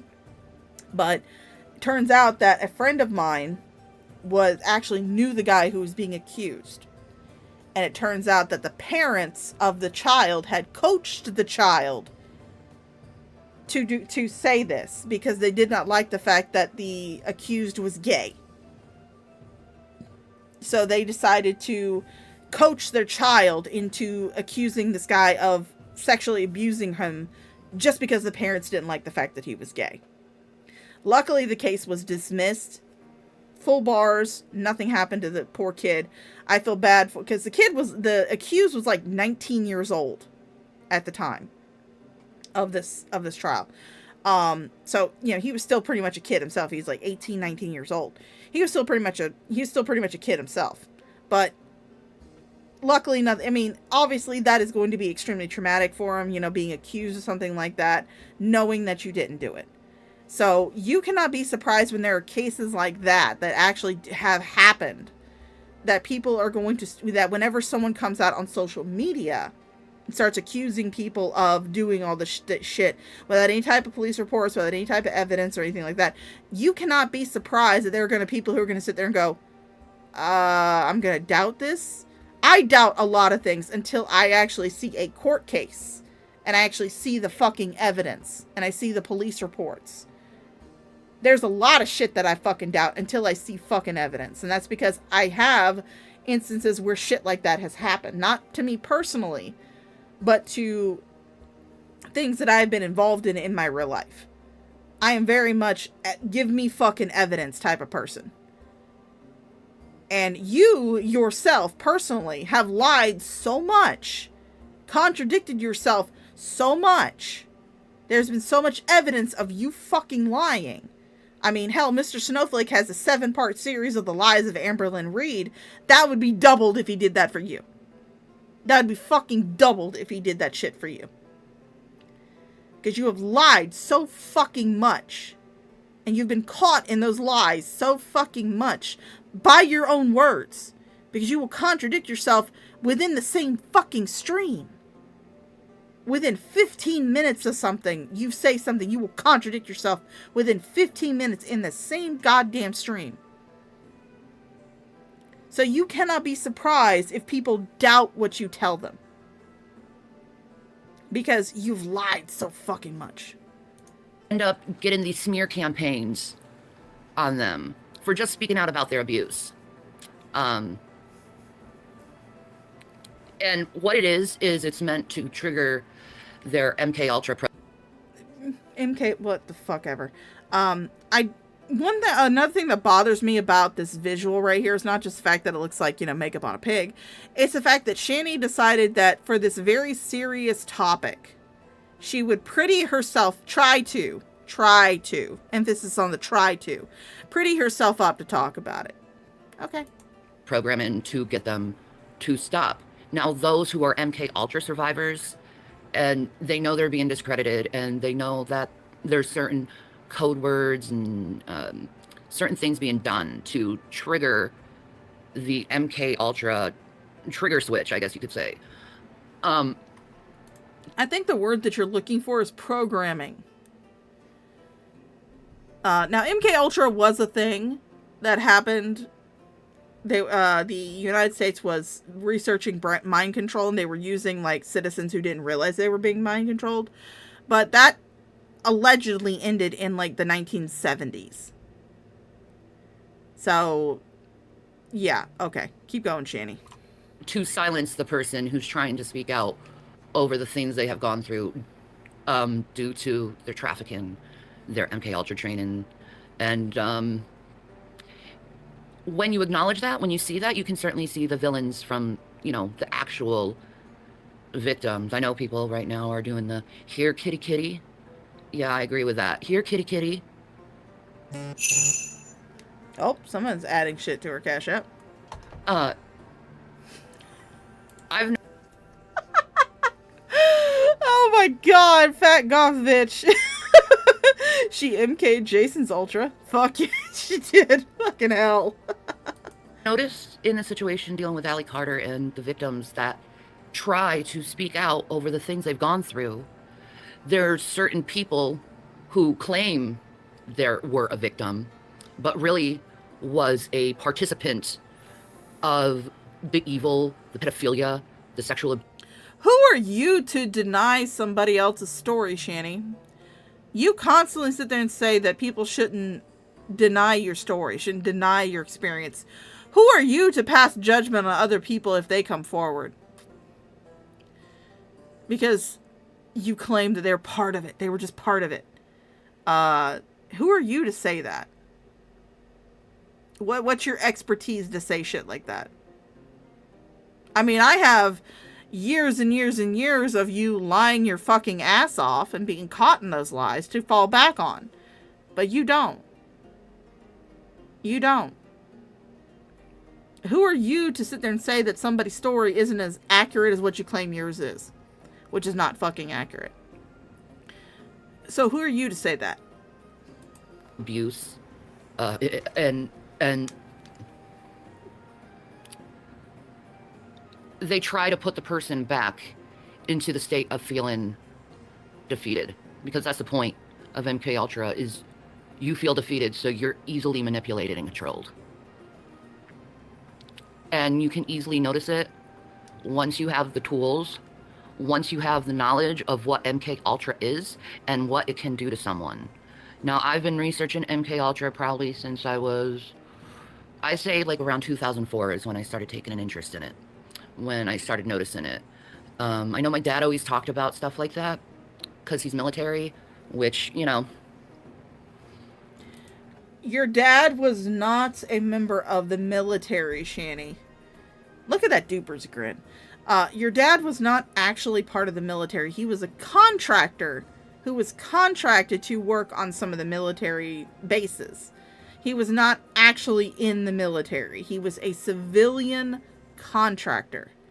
Now, like I said, I know that is, you know, I don't know if he was in the military at first and then became a civilian contractor after he left the military. I don't know. I don't know Shanny's dad. I never talked to him in my entire life, and he's dead. So he can't refute or back up any of these claims.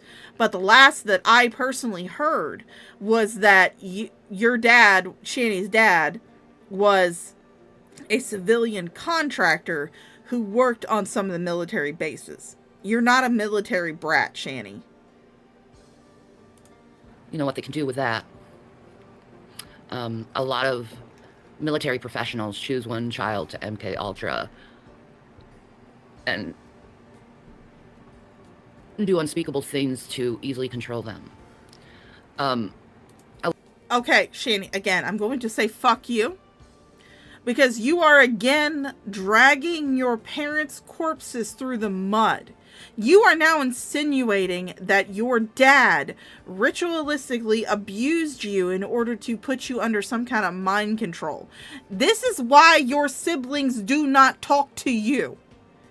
This is why when your parents died, you were not given anything more than a fucking courtesy call from your sister. And your sister basically told you, fuck off, I don't want anything to do with you. The parents are dead. This is why you no longer have any contact with anybody in your family. Why they will have nothing to fucking do with you. Because you have been doing this shit for fucking years. You have been going online and claiming that you were horribly abused as a child, that your parents abused you, that your siblings abused you, everybody in your life has abused you. This is why your family won't have anything to do with you. This is why the only person that you have in your life currently is Jason. Not even Jason's fucking family. Just Jason. Because I can guarantee you that if you two actually really did split up, you could bet your fucking ass you would not be welcome in that fucking house anymore. They tell you to get the fuck out. You have nobody in your life, and you have nobody to blame but yourself. And you're doing it again, and your parents aren't even fucking alive to defend themselves. A lot of MK Ultra survivors get very shunned and blacklisted by society. A lot of us don't feel like we should go outside. A lot of us feel like we're stuck in a bubble. A lot of us are pretty much dealing with a life of isolation. You were isolated by your own fucking actions, Shanny, not because of some MK Ultra bullshit. You were isolated because you decided to stream your trash fire of a life online. Which, again, I will thank you for streaming your trash fire of a life online. It's given me quite a bit of entertainment. But you were the one who decided to stream your entire fucking life online. And it was a trash fire. You became a lolcow. And the only reason you do not go outside now is because you're too fucking fat to get up. It's not because you're disabled. It's not because you feel like you need to be isolated. Because you had absolutely no issues going out to places in Colorado when you lived there. There are plenty of streams of you going out to Crate and Barrel to pick up a mattress, to going out to a restaurant with Jason, Ruth's Christie Steakhouse, let's not forget that, the Korn concert, let's not forget that. The very day that that Jason got arrested, you got arrested for domestic violence, you and Jason were out at a beer garden, at a brewery in Colorado, making that video, trying to get Drag and his wife to come out so you could have a three-way with him. Really the only reason you don't go out right now is because A, you're too fucking fat to get up out of that chair, and B, you don't have any money. That's the only reason. Not because some MK Ultra bullshit. Because of the levels of harassment that happens to MK Ultra survivors, you'll never be left alone. You'll never be left alone. You'll always have people attacking you. And not only that, but they'll recruit people that don't know you and just believe the malign stories to attack with them. So, as an MK Ultra survivor, you tend to not look at humanity very well. You learn not to trust anyone. You learn how to function isolated and without anyone. You shelter yourself a lot because you need to be sheltered. People who have been severely abused, it's a shame that other people assume that people who've gone through a lot of abuse can go out in society and be normal and feel normal. And honestly, that's because people who have been abused severely in their lives, when they go out into society and be normal, it's because they've done the steps and taken the process to heal. They've gone to therapy. They've gone to doctors and psychiatrists and stuff to get on medication that helps them control any mental illness or trauma reactions that they might have. They do the work that they need to do in order to become a functioning member of society. And that is something you can't bother doing because you're too fucking lazy to. It's unfair to have someone who doesn't trust other human beings and force them out in a society that they don't even trust or believe in because they never saw the goodness in mankind. I know how that is. See, I realize to the majority of people, I don't matter. My life doesn't matter.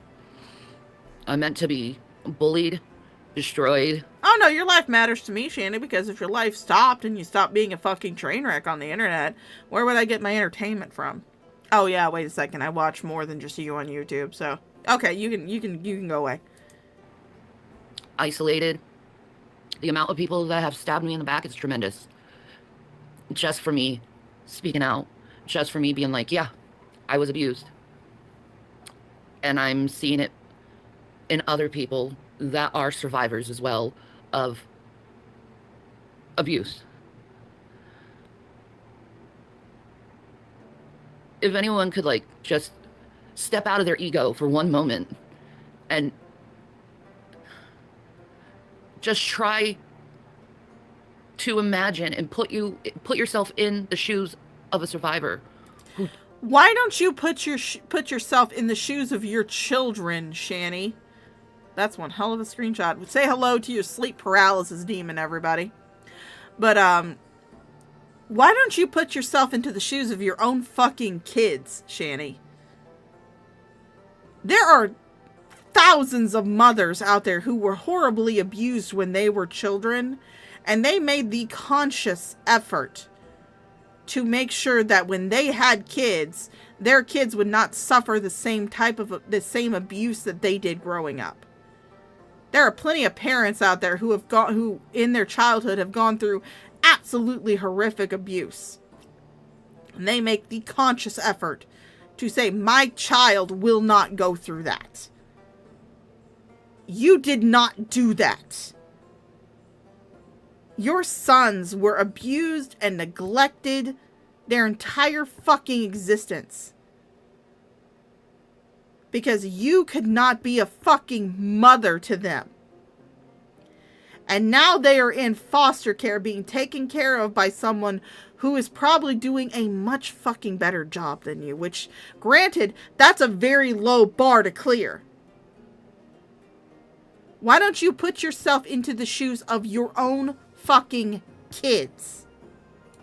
Doesn't trust mankind, who gets hated tremendously for no reason. Their name gets discredited, their words get discredited and twisted, and they get turned into someone that's a monster when really the people who are trying to turn the person into the monster are the true monsters. Nobody had to... There's that Duper's Delight again. Nobody had to turn you into a monster, Shanny. You were already one to begin with. Nobody had... All people have to do is just play your fucking content. That's what I'm doing here. Yes, I'm giving my own little fucking thoughts and opinions over it, but I always tell people, I'm like, look, if you guys want to go watch her shit without a filter, there are plenty of archive channels out there who will fulfill that niche. Graveyard Flowers, XX Archive, Fat Photog, Fat Courtney Love. Well, not Fat Photog, he's the one that makes the funny videos. Fundy Archive, Fat Courtney Love, Shabby for Christ.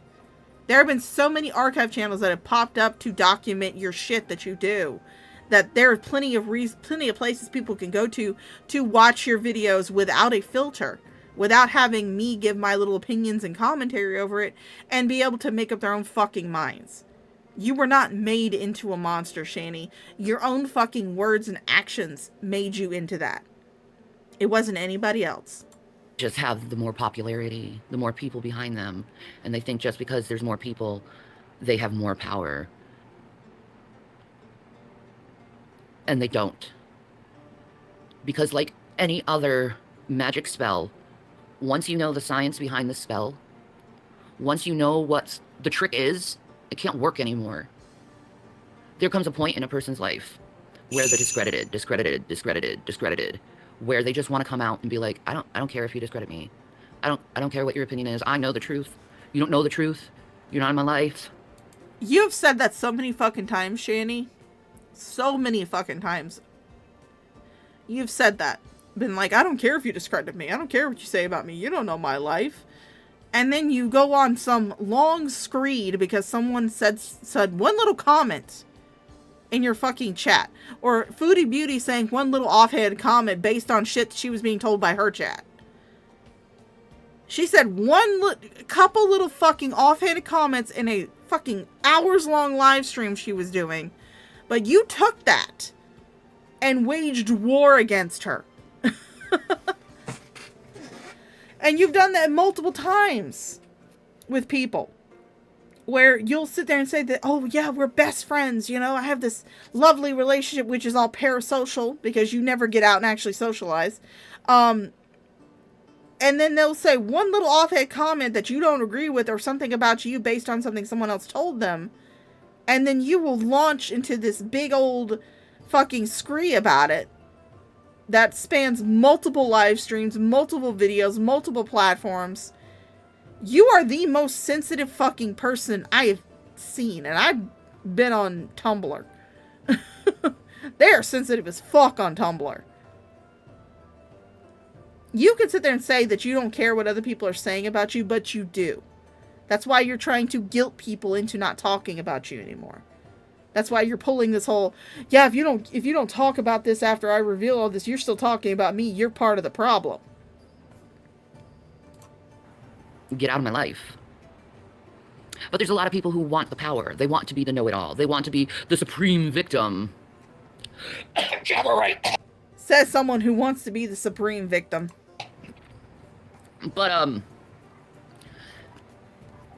when there's other people who are speaking out, they go around and they discredit their name because they have to be the big papa. They need to have the control of the information. And it's a sick game to play. And it shows me who you are when I see you going after a victim, claiming you are a victim, and you're not. You are a willing adult participant. So, you were a willing adult participant in rape, Shani. You could not claim that you did not know what you were doing. You could not claim anything like that. You were a willing adult participant, not only in the rape of your boyfriend, but also the abuse of your children. You weren't just some innocent little victim who was afraid to say anything. No. You actively participated in the abuse and neglect of your own fucking kids. So, you are, if I'm an active adult participant, so are you. So are you. More times over than I am. Because I can tell you this much, I've never participated in the abuse of a child. Not like, never. I didn't even bully kids in school. I was the one who was bullied because, you know, fat ass nerd. But I never even participated in bullying when I was a kid. And as an adult, I have never abused a child. So, you're just as complacent and active as everybody else. Yeah, I know, those cash apps are setting it and off. you're slamming someone who's been abused as a child do your allegiance to some fucked up cult group, terrorist group.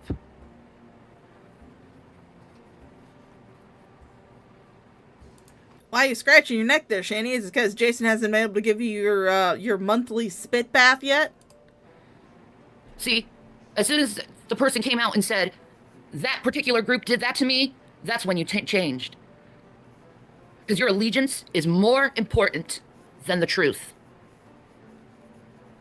That's when you find out that Baphomet in the back of your head, in the back of your neck, it never... Someone actually mentioned they want to get a Baphomet tattoo on the back of their neck, and I'm kind of wanting to join them in that. Or was taken off, was it?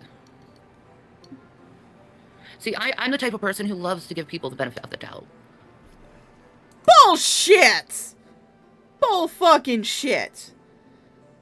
There were plenty of times in your streams where people were chatting to you, telling you the different physical and mental disabilities that they have, and they still fucking work. They still go to work and have a job, and you were like dismissing them. You never give anybody the benefit of the doubt. Never. I give you more benefit of the doubt than you give anybody else. What are the odds they have bed bugs? Pretty high, I would imagine.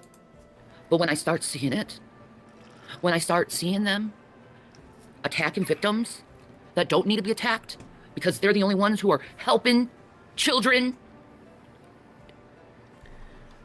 it changes your mind. Why is it, Shani, that you are so, like I said earlier, where was all this fire and all this conviction when your own kids were being abused? When you were abusing your own children? Where was all this conviction, all this fire, all this gotta protect the kids? While you were live streaming, driving your oldest child to a crisis center while he was in the back seat of the fucking car. You live streamed driving your oldest child to a fucking crisis center because he was threatening self-harm. Where was all this fire and conviction then? Where was all this fire and conviction when you were laughing in that same child's face while he was asking you not to put his life online? Where was all this fire and fucking conviction then? It's because this is not genuine conviction. This is not genuine fire.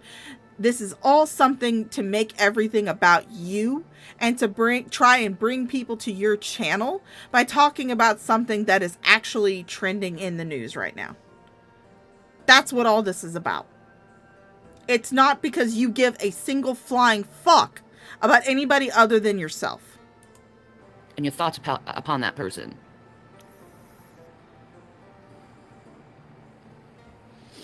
I don't care about the web of lies someone...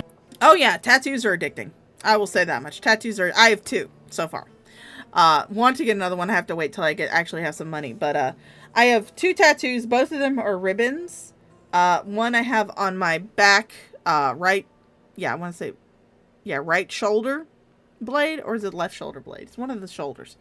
It's a red ribbon that I got from my dad. Because my dad died in 2016 due to complications from AIDS. Because he was a dumbass. I will fully admit my dad was a fucking dumbass. He died is entirely his own fucking fault. Because he decided to stop taking his HIV medication. And then he wound up getting pneumonia and dying from that. So, my dad died due to complications from AIDS. I have a tattoo commemorating him on my back. It's a red ribbon. It has the date of his birth, date of his death. And then on my wrist, on my left wrist, I have a blue ribbon that actually looks like, it's kind of cool because it actually looks like it's kind of a corset that goes up about quarter way up my forearm from my wrist. And I I got the blue ribbon for both my niece, who is on the autism spectrum, and for Mama Shah, who beat colorectal cancer. Both of those happen to have blue ribbons. So I do need another tattoo, though. It has to say about a victim. I care about that victim, knowing there are people out there that hear them. And I hear the victims. I recognize the victims. I see the victims. Too bad you didn't see, recognize, or hear the victims that were your own children. The victims are the people who are not going after others. The victims are the ones who are just trying to speak their truth and just want to be heard. While the villains of the story are the ones trying to point the fingers and be like, look what they did. Look what they said. Let me put doubt in anyone's mind. Because that's exactly how Satan runs, right? Did God really tell you you were going to die if you ate that fruit? Did God really say that? Did God really say, suffer not the little children? Did God really say that? Did he really say that? Really the daughter of him?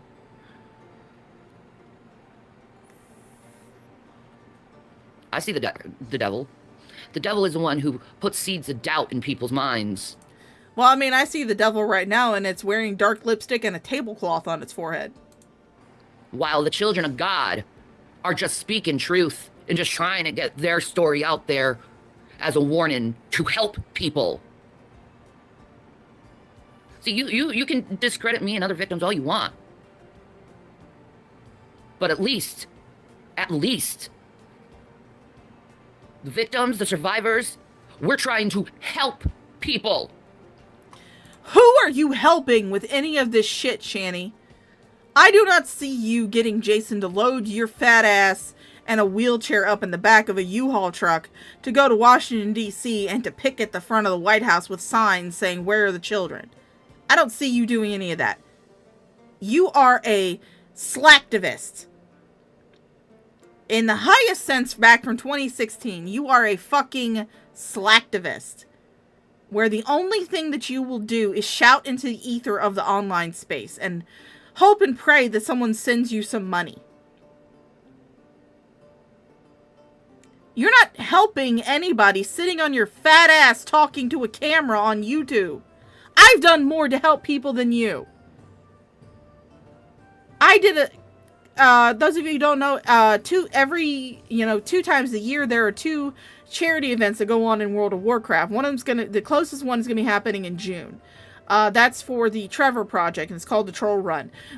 Last year in June, when I did the Troll Run, my stream raised over $100 to go to the Trevor Project, which kind of a drop in the hat, but it's $100 more than what you've ever done to help somebody else. This past October, there was the Gnome Run that benefits breast cancer charities. This year they did the Pink Run. They did the Pink Fund. Not the Pink Run, the Pink Fund. Again, the stream that I had for that, I had all of my monetization turned off. No super chats, no nothing. I did not post any of my donation links.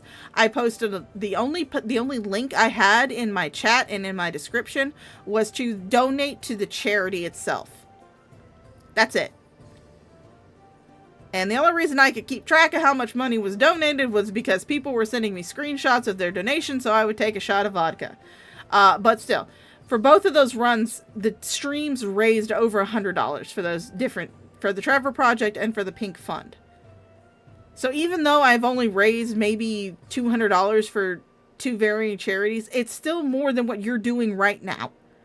Sitting there screaming into the online ether, not doing any fucking thing. Why don't you post up any links to any type of donation charities instead of your fucking Cash App? If you're so convicted, why not put up links to charities that actually help children who are being abused and who are in need? Why don't you do that? Because this is not about helping anybody but yourself. That's what this is all about. You're not. You just want to put seeds of doubt in for views and clicks. So you can feel like you're some Billy badass. And you're not. You're a weak, pathetic, liar, slanderer, malicious person. And when you see someone is a very malicious person, it's like, all right, you're done. Next. Who's the next person who's going to stab me in the back? Who's the next person who's going to support me and then unsupport me? Oh, wow. Go in a fucking line, guys. You think Shanny's salty about all the people who have actually come out and said that they got fleeced into giving her money because they thought that she still had the kids? You think she's upset about it? I think she might be just a little bit upset about it. Go in a fucking line.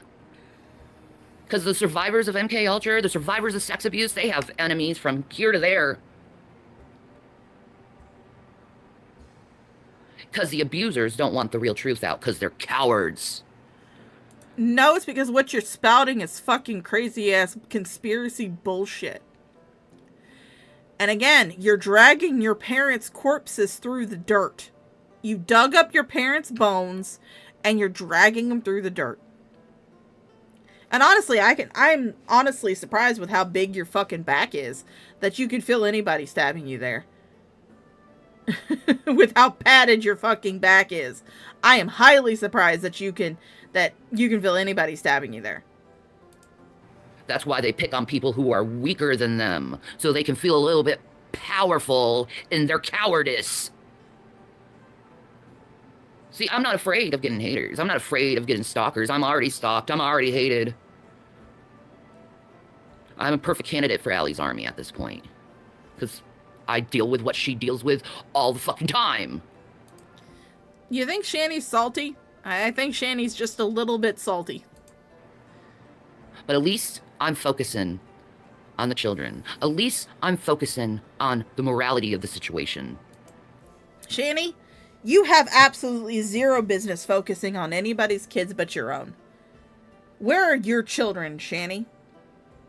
They're not at home with their mom being loved and appreciated and adored. No, they're having to get that from another person. Someone who is not their fucking mother. They're having to get that from a foster mother.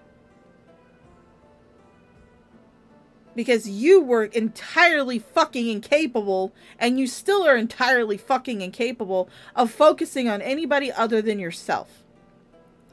So I'm pretty sure that once this dies down, once it stops being trendy, once it stops being a topic of discussion that people are, going back and forth about, you're going to stop covering it. You're going to move on to something else. Again, I would love to shout out the channel, The Misery Machine. Look it up on YouTube. It's a wonderful channel that documents, the subject matter that they document is not wonderful at all. But a lot of the focus of their channel is stuff that abuse that has happened to children that has actually led to their death, that was missed by the government, that was missed by the program, missed by CPS. And again, not blaming the whole of CPS on it. I understand that they are very underfunded and very overwhelmed. But this channel kind of focuses, they actually are focusing on the children. The children that are lost to the system. The children that lose their fucking lives to horrific fucking abuse by people who were supposed to take care of them and was ignored or pushed aside or lost to people who are paid to defend children, who are paid to actually make sure that children are safe. Love The Misery Machine. It is very depressing. It is, if you're someone who is easily triggered by that kind of stuff, don't look it up. Don't look up Misery Machine. But if you're someone who wants to support a channel that is actually bringing out awareness to these cases and does well-documented, well-researched, well-edited videos, definitely look them up. Definitely look up the Misery Machine.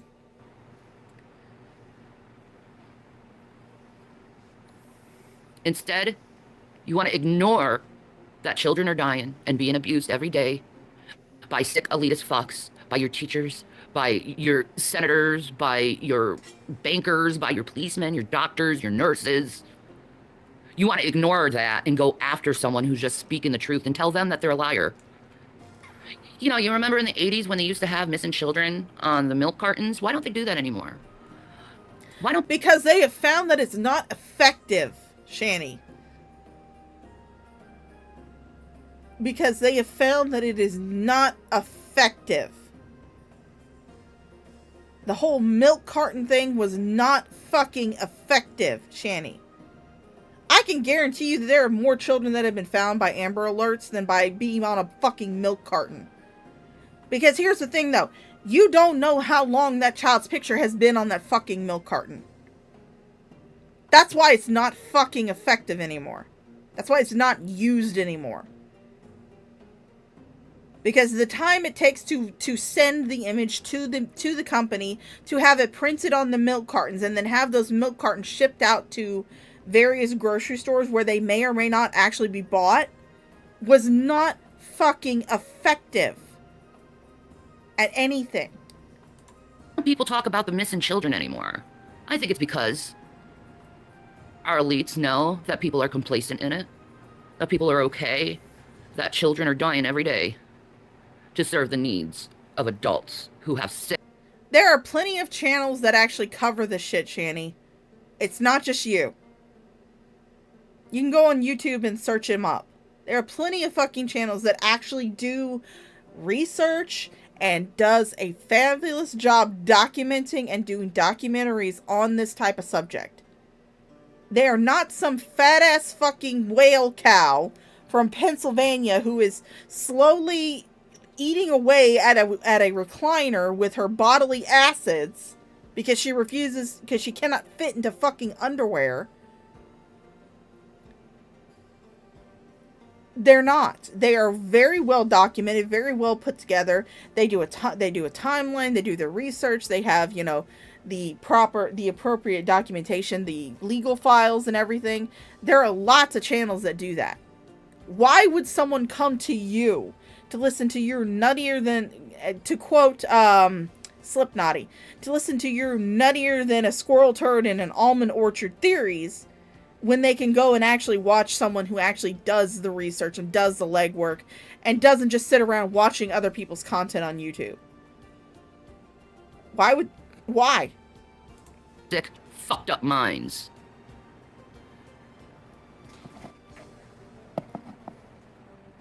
I can't stand this world. I just want to go home and be with Jesus at this point. Shani, I've told you before and I'll tell you this again.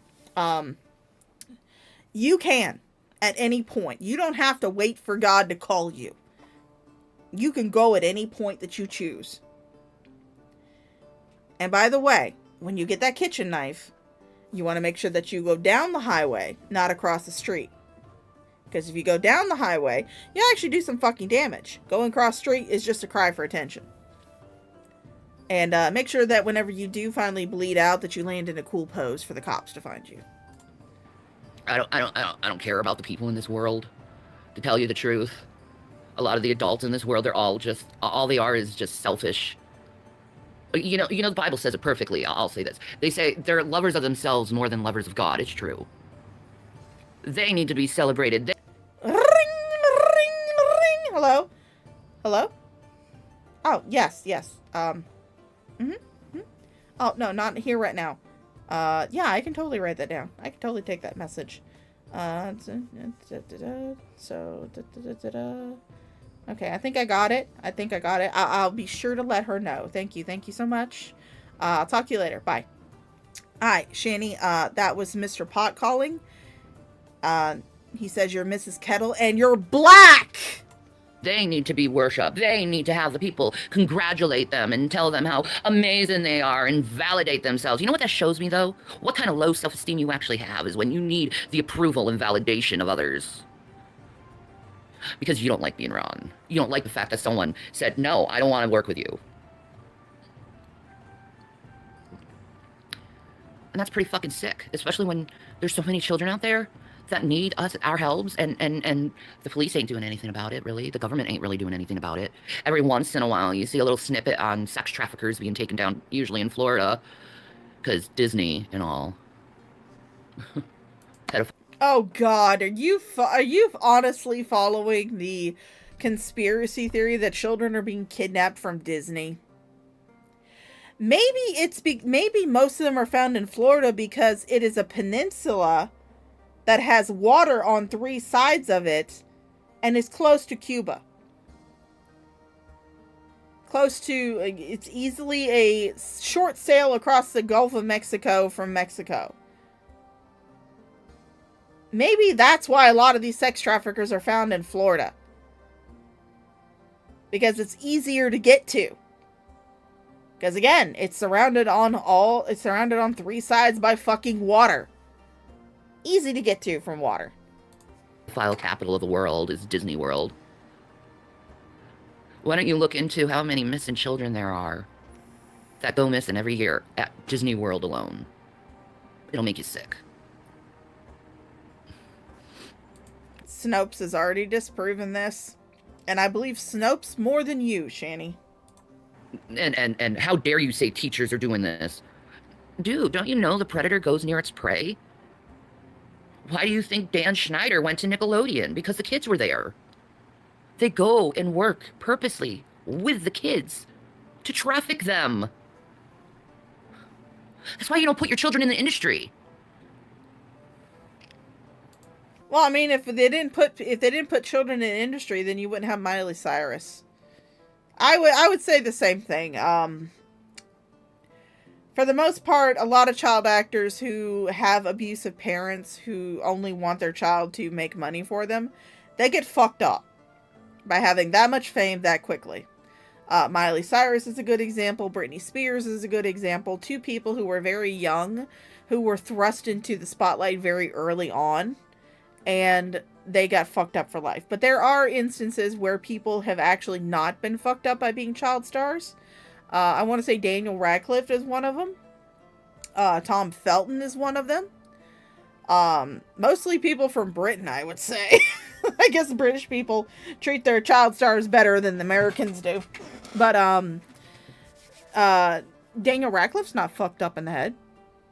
Tom Felton's not fucked up in the head. I think Tom Felton's actually, like, either engaged or married. Emma Watson, she's not fucked up in the head. Hilary Duff is the only one that seems relatively normal, yeah. But, there are yes, there are a lot of instances where children who are in the industry, mostly in the American industry, get heavily abused. And get thrust into a spotlight they were in no way prepared for. Yeah, there's a lot of instances of that. Does it happen every fucking time? No, there's not. Because there are some kids who become child stars whose parents actually manage them correctly. Who don't sit there and push them and push them further into the spotlight.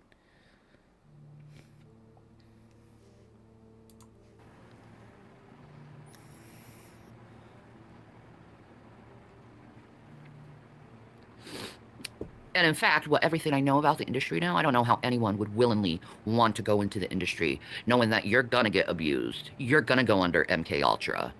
You're gonna be manipulated, you're gonna be used, and you're gonna be treated like a commodity and not a human. Why would you want to do that to yourself? I know I don't. I'll never work with Hollywood. Oh, please. You would love it. If someone from Hollywood called you up right now and said they were looking for a talking boulder to be in a movie, you know you would jump at that fucking shit. You would jump at that fucking shit, Shani. Shut the fuck up. The only reason you will not go into industry is because the industry doesn't want you. That's why. They're damned. They're going to hell. And they're gonna burn to a crisp, and they deserve it. They brought it on to themselves.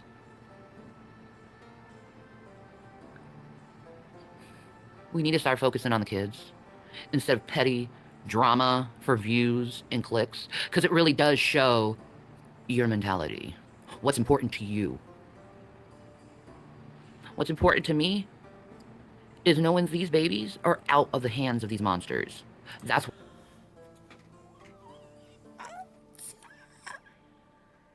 Monday Man has been summoned. But Shani, again, I've said this so many times during the stream. What about your kids? What about, where are your babies? Where are your children?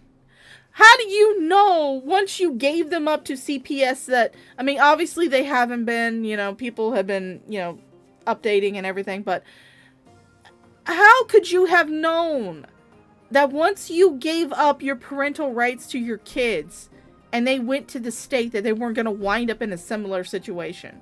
Thank fuck they didn't. But how do you know? How do you know that?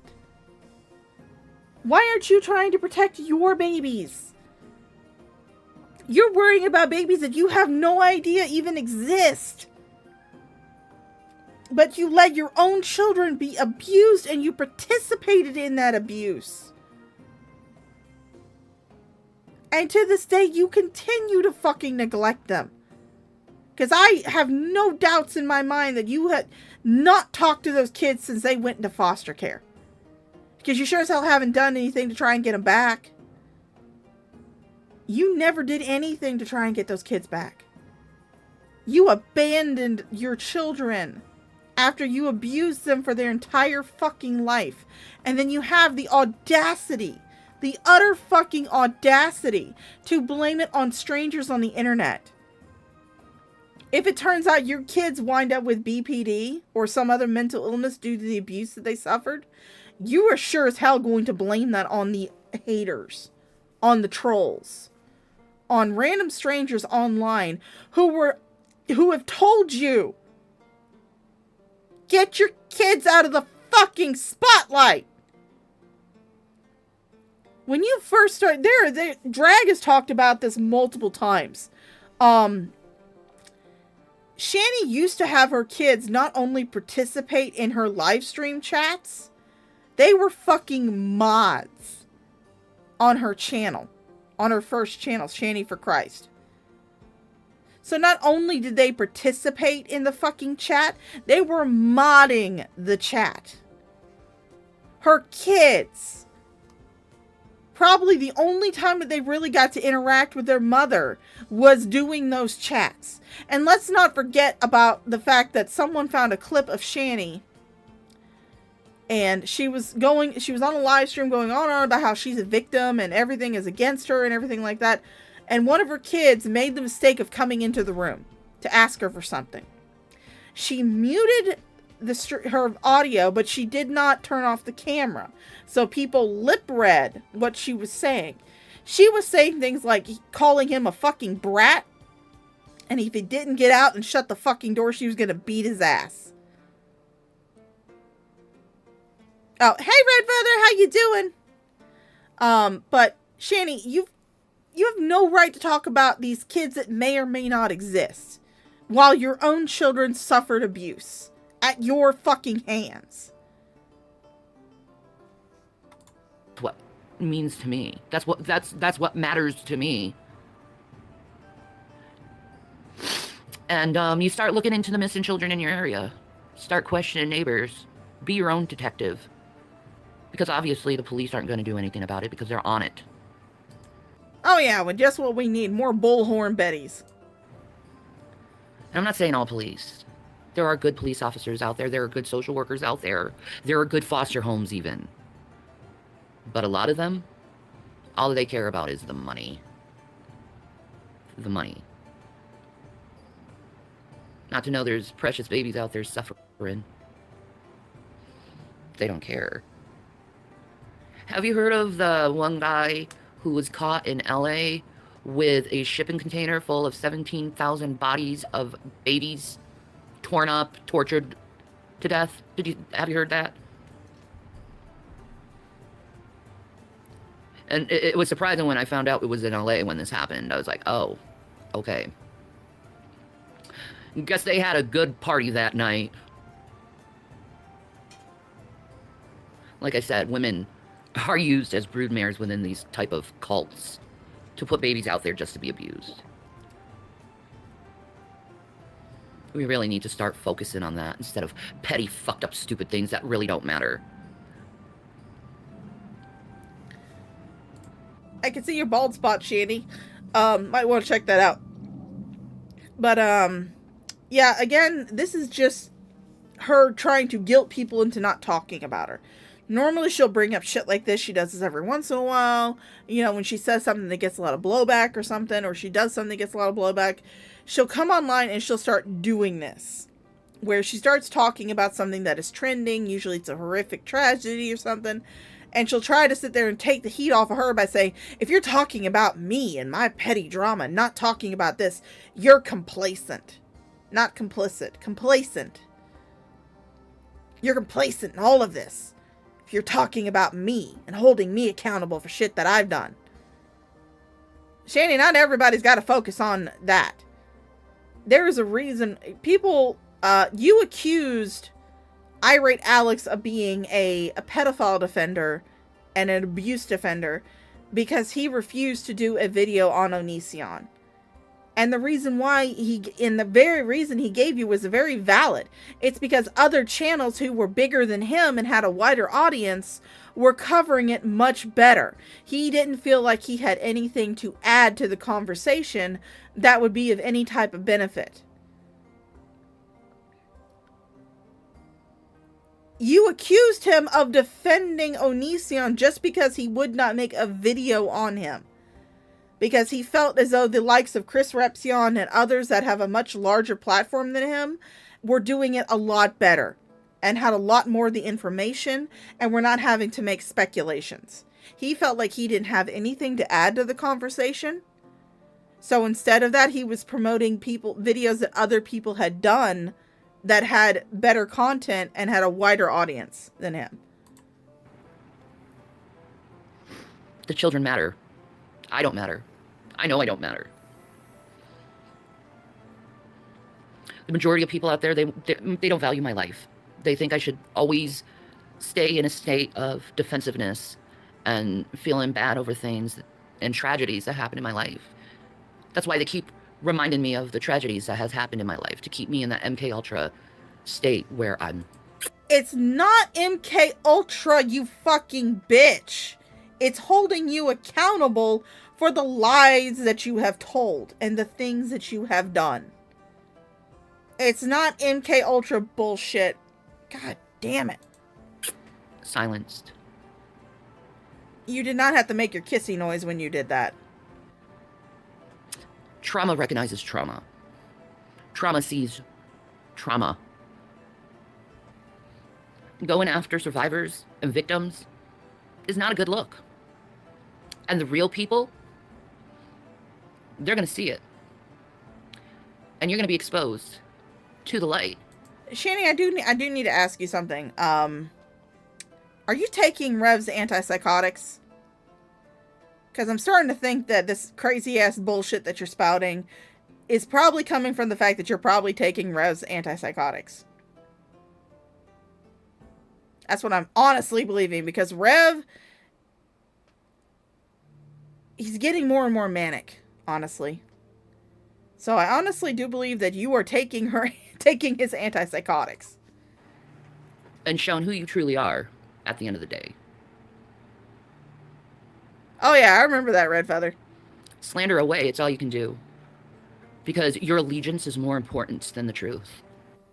Than doing the right and moral thing. And that's to protect the children.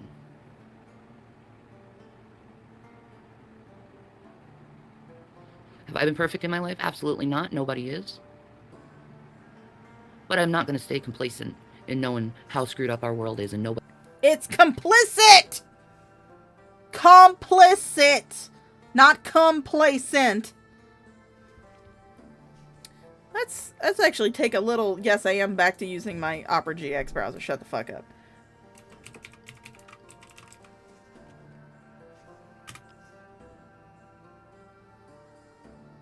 Let's see. Complacent.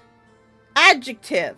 Showing smug or uncritical satisfaction with oneself or one's achievements. Let's look up complicit.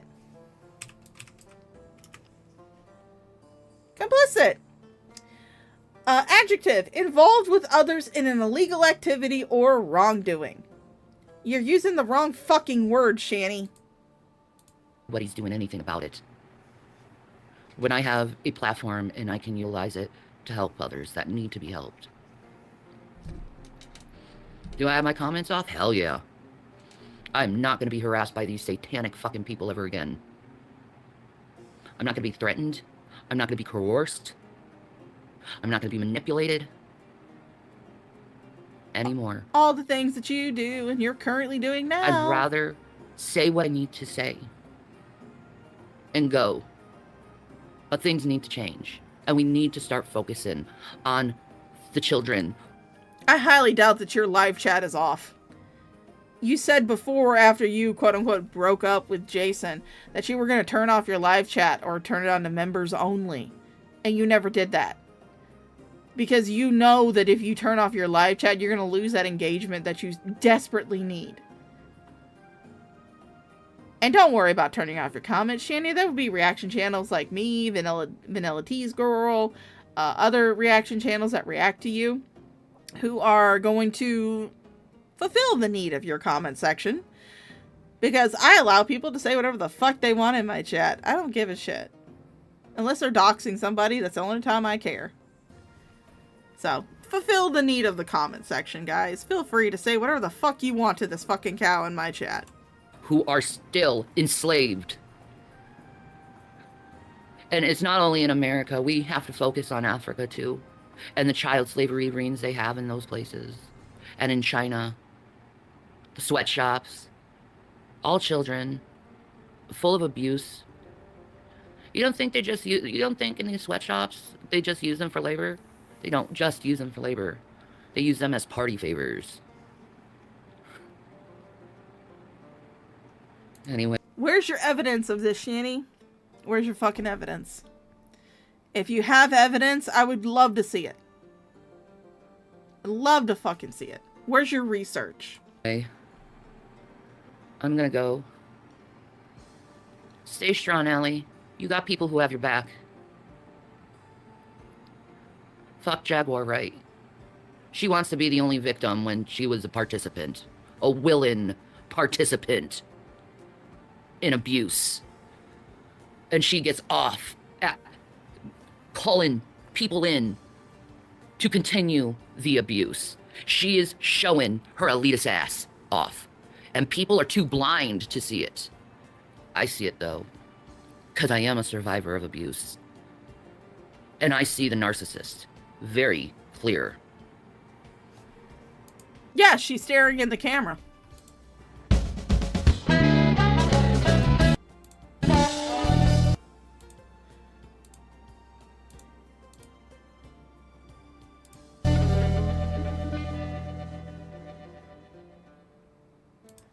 Alright, pizza marinara, guys. Ladies and gentlemen, boys, girls, guys, gals, and non-binary pals of the HAYDURS channel, that's going to do it for me today. I hope you guys enjoyed this little return. It has been 4 hours, and I'm pushing my limits of what I can take of this cow. Please stick around for the beautiful, lovely music video from Burnt Toast called I Want Money. And I will see you guys the next time I decide to stream, which nobody ever knows when that's going to be, because I am nothing if not chaotic and spontaneous. So, see you guys next time. Bye! Well, oh my god, it's like... money. Folks. You know what this means, folks? Yeah. I'm glad I didn't light that cigarette, folks. Yeah. Brian Upchurch, man. Yeah. A lot of people in the know like us. Yeah. What's the season after winter? Money. I want money. She wants money. Money. You people are making money off of us. Money. I want money. She wants money. Money. If I'm gonna appear in videos for entertainment, I want money. Folks, I want money. She wants money. Money. You people are making money off of us. Well, oh my god, it's like...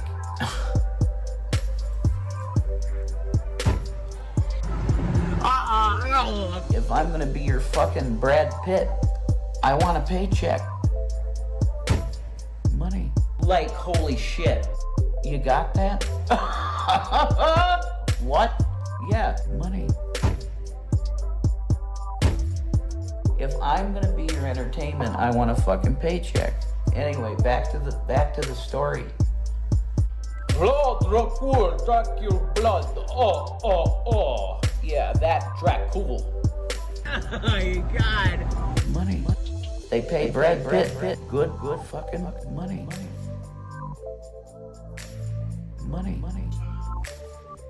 They pay Brad Pitt good fucking money.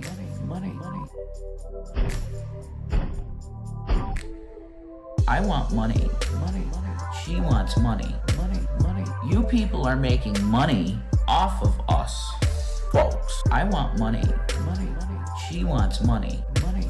If I'm gonna appear in videos for entertainment, I want money, folks. I want money. She wants money. You people are making money off of us. Well, oh my God, it's like...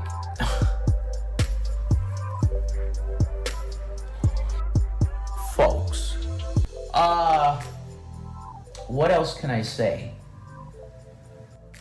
Oh yeah,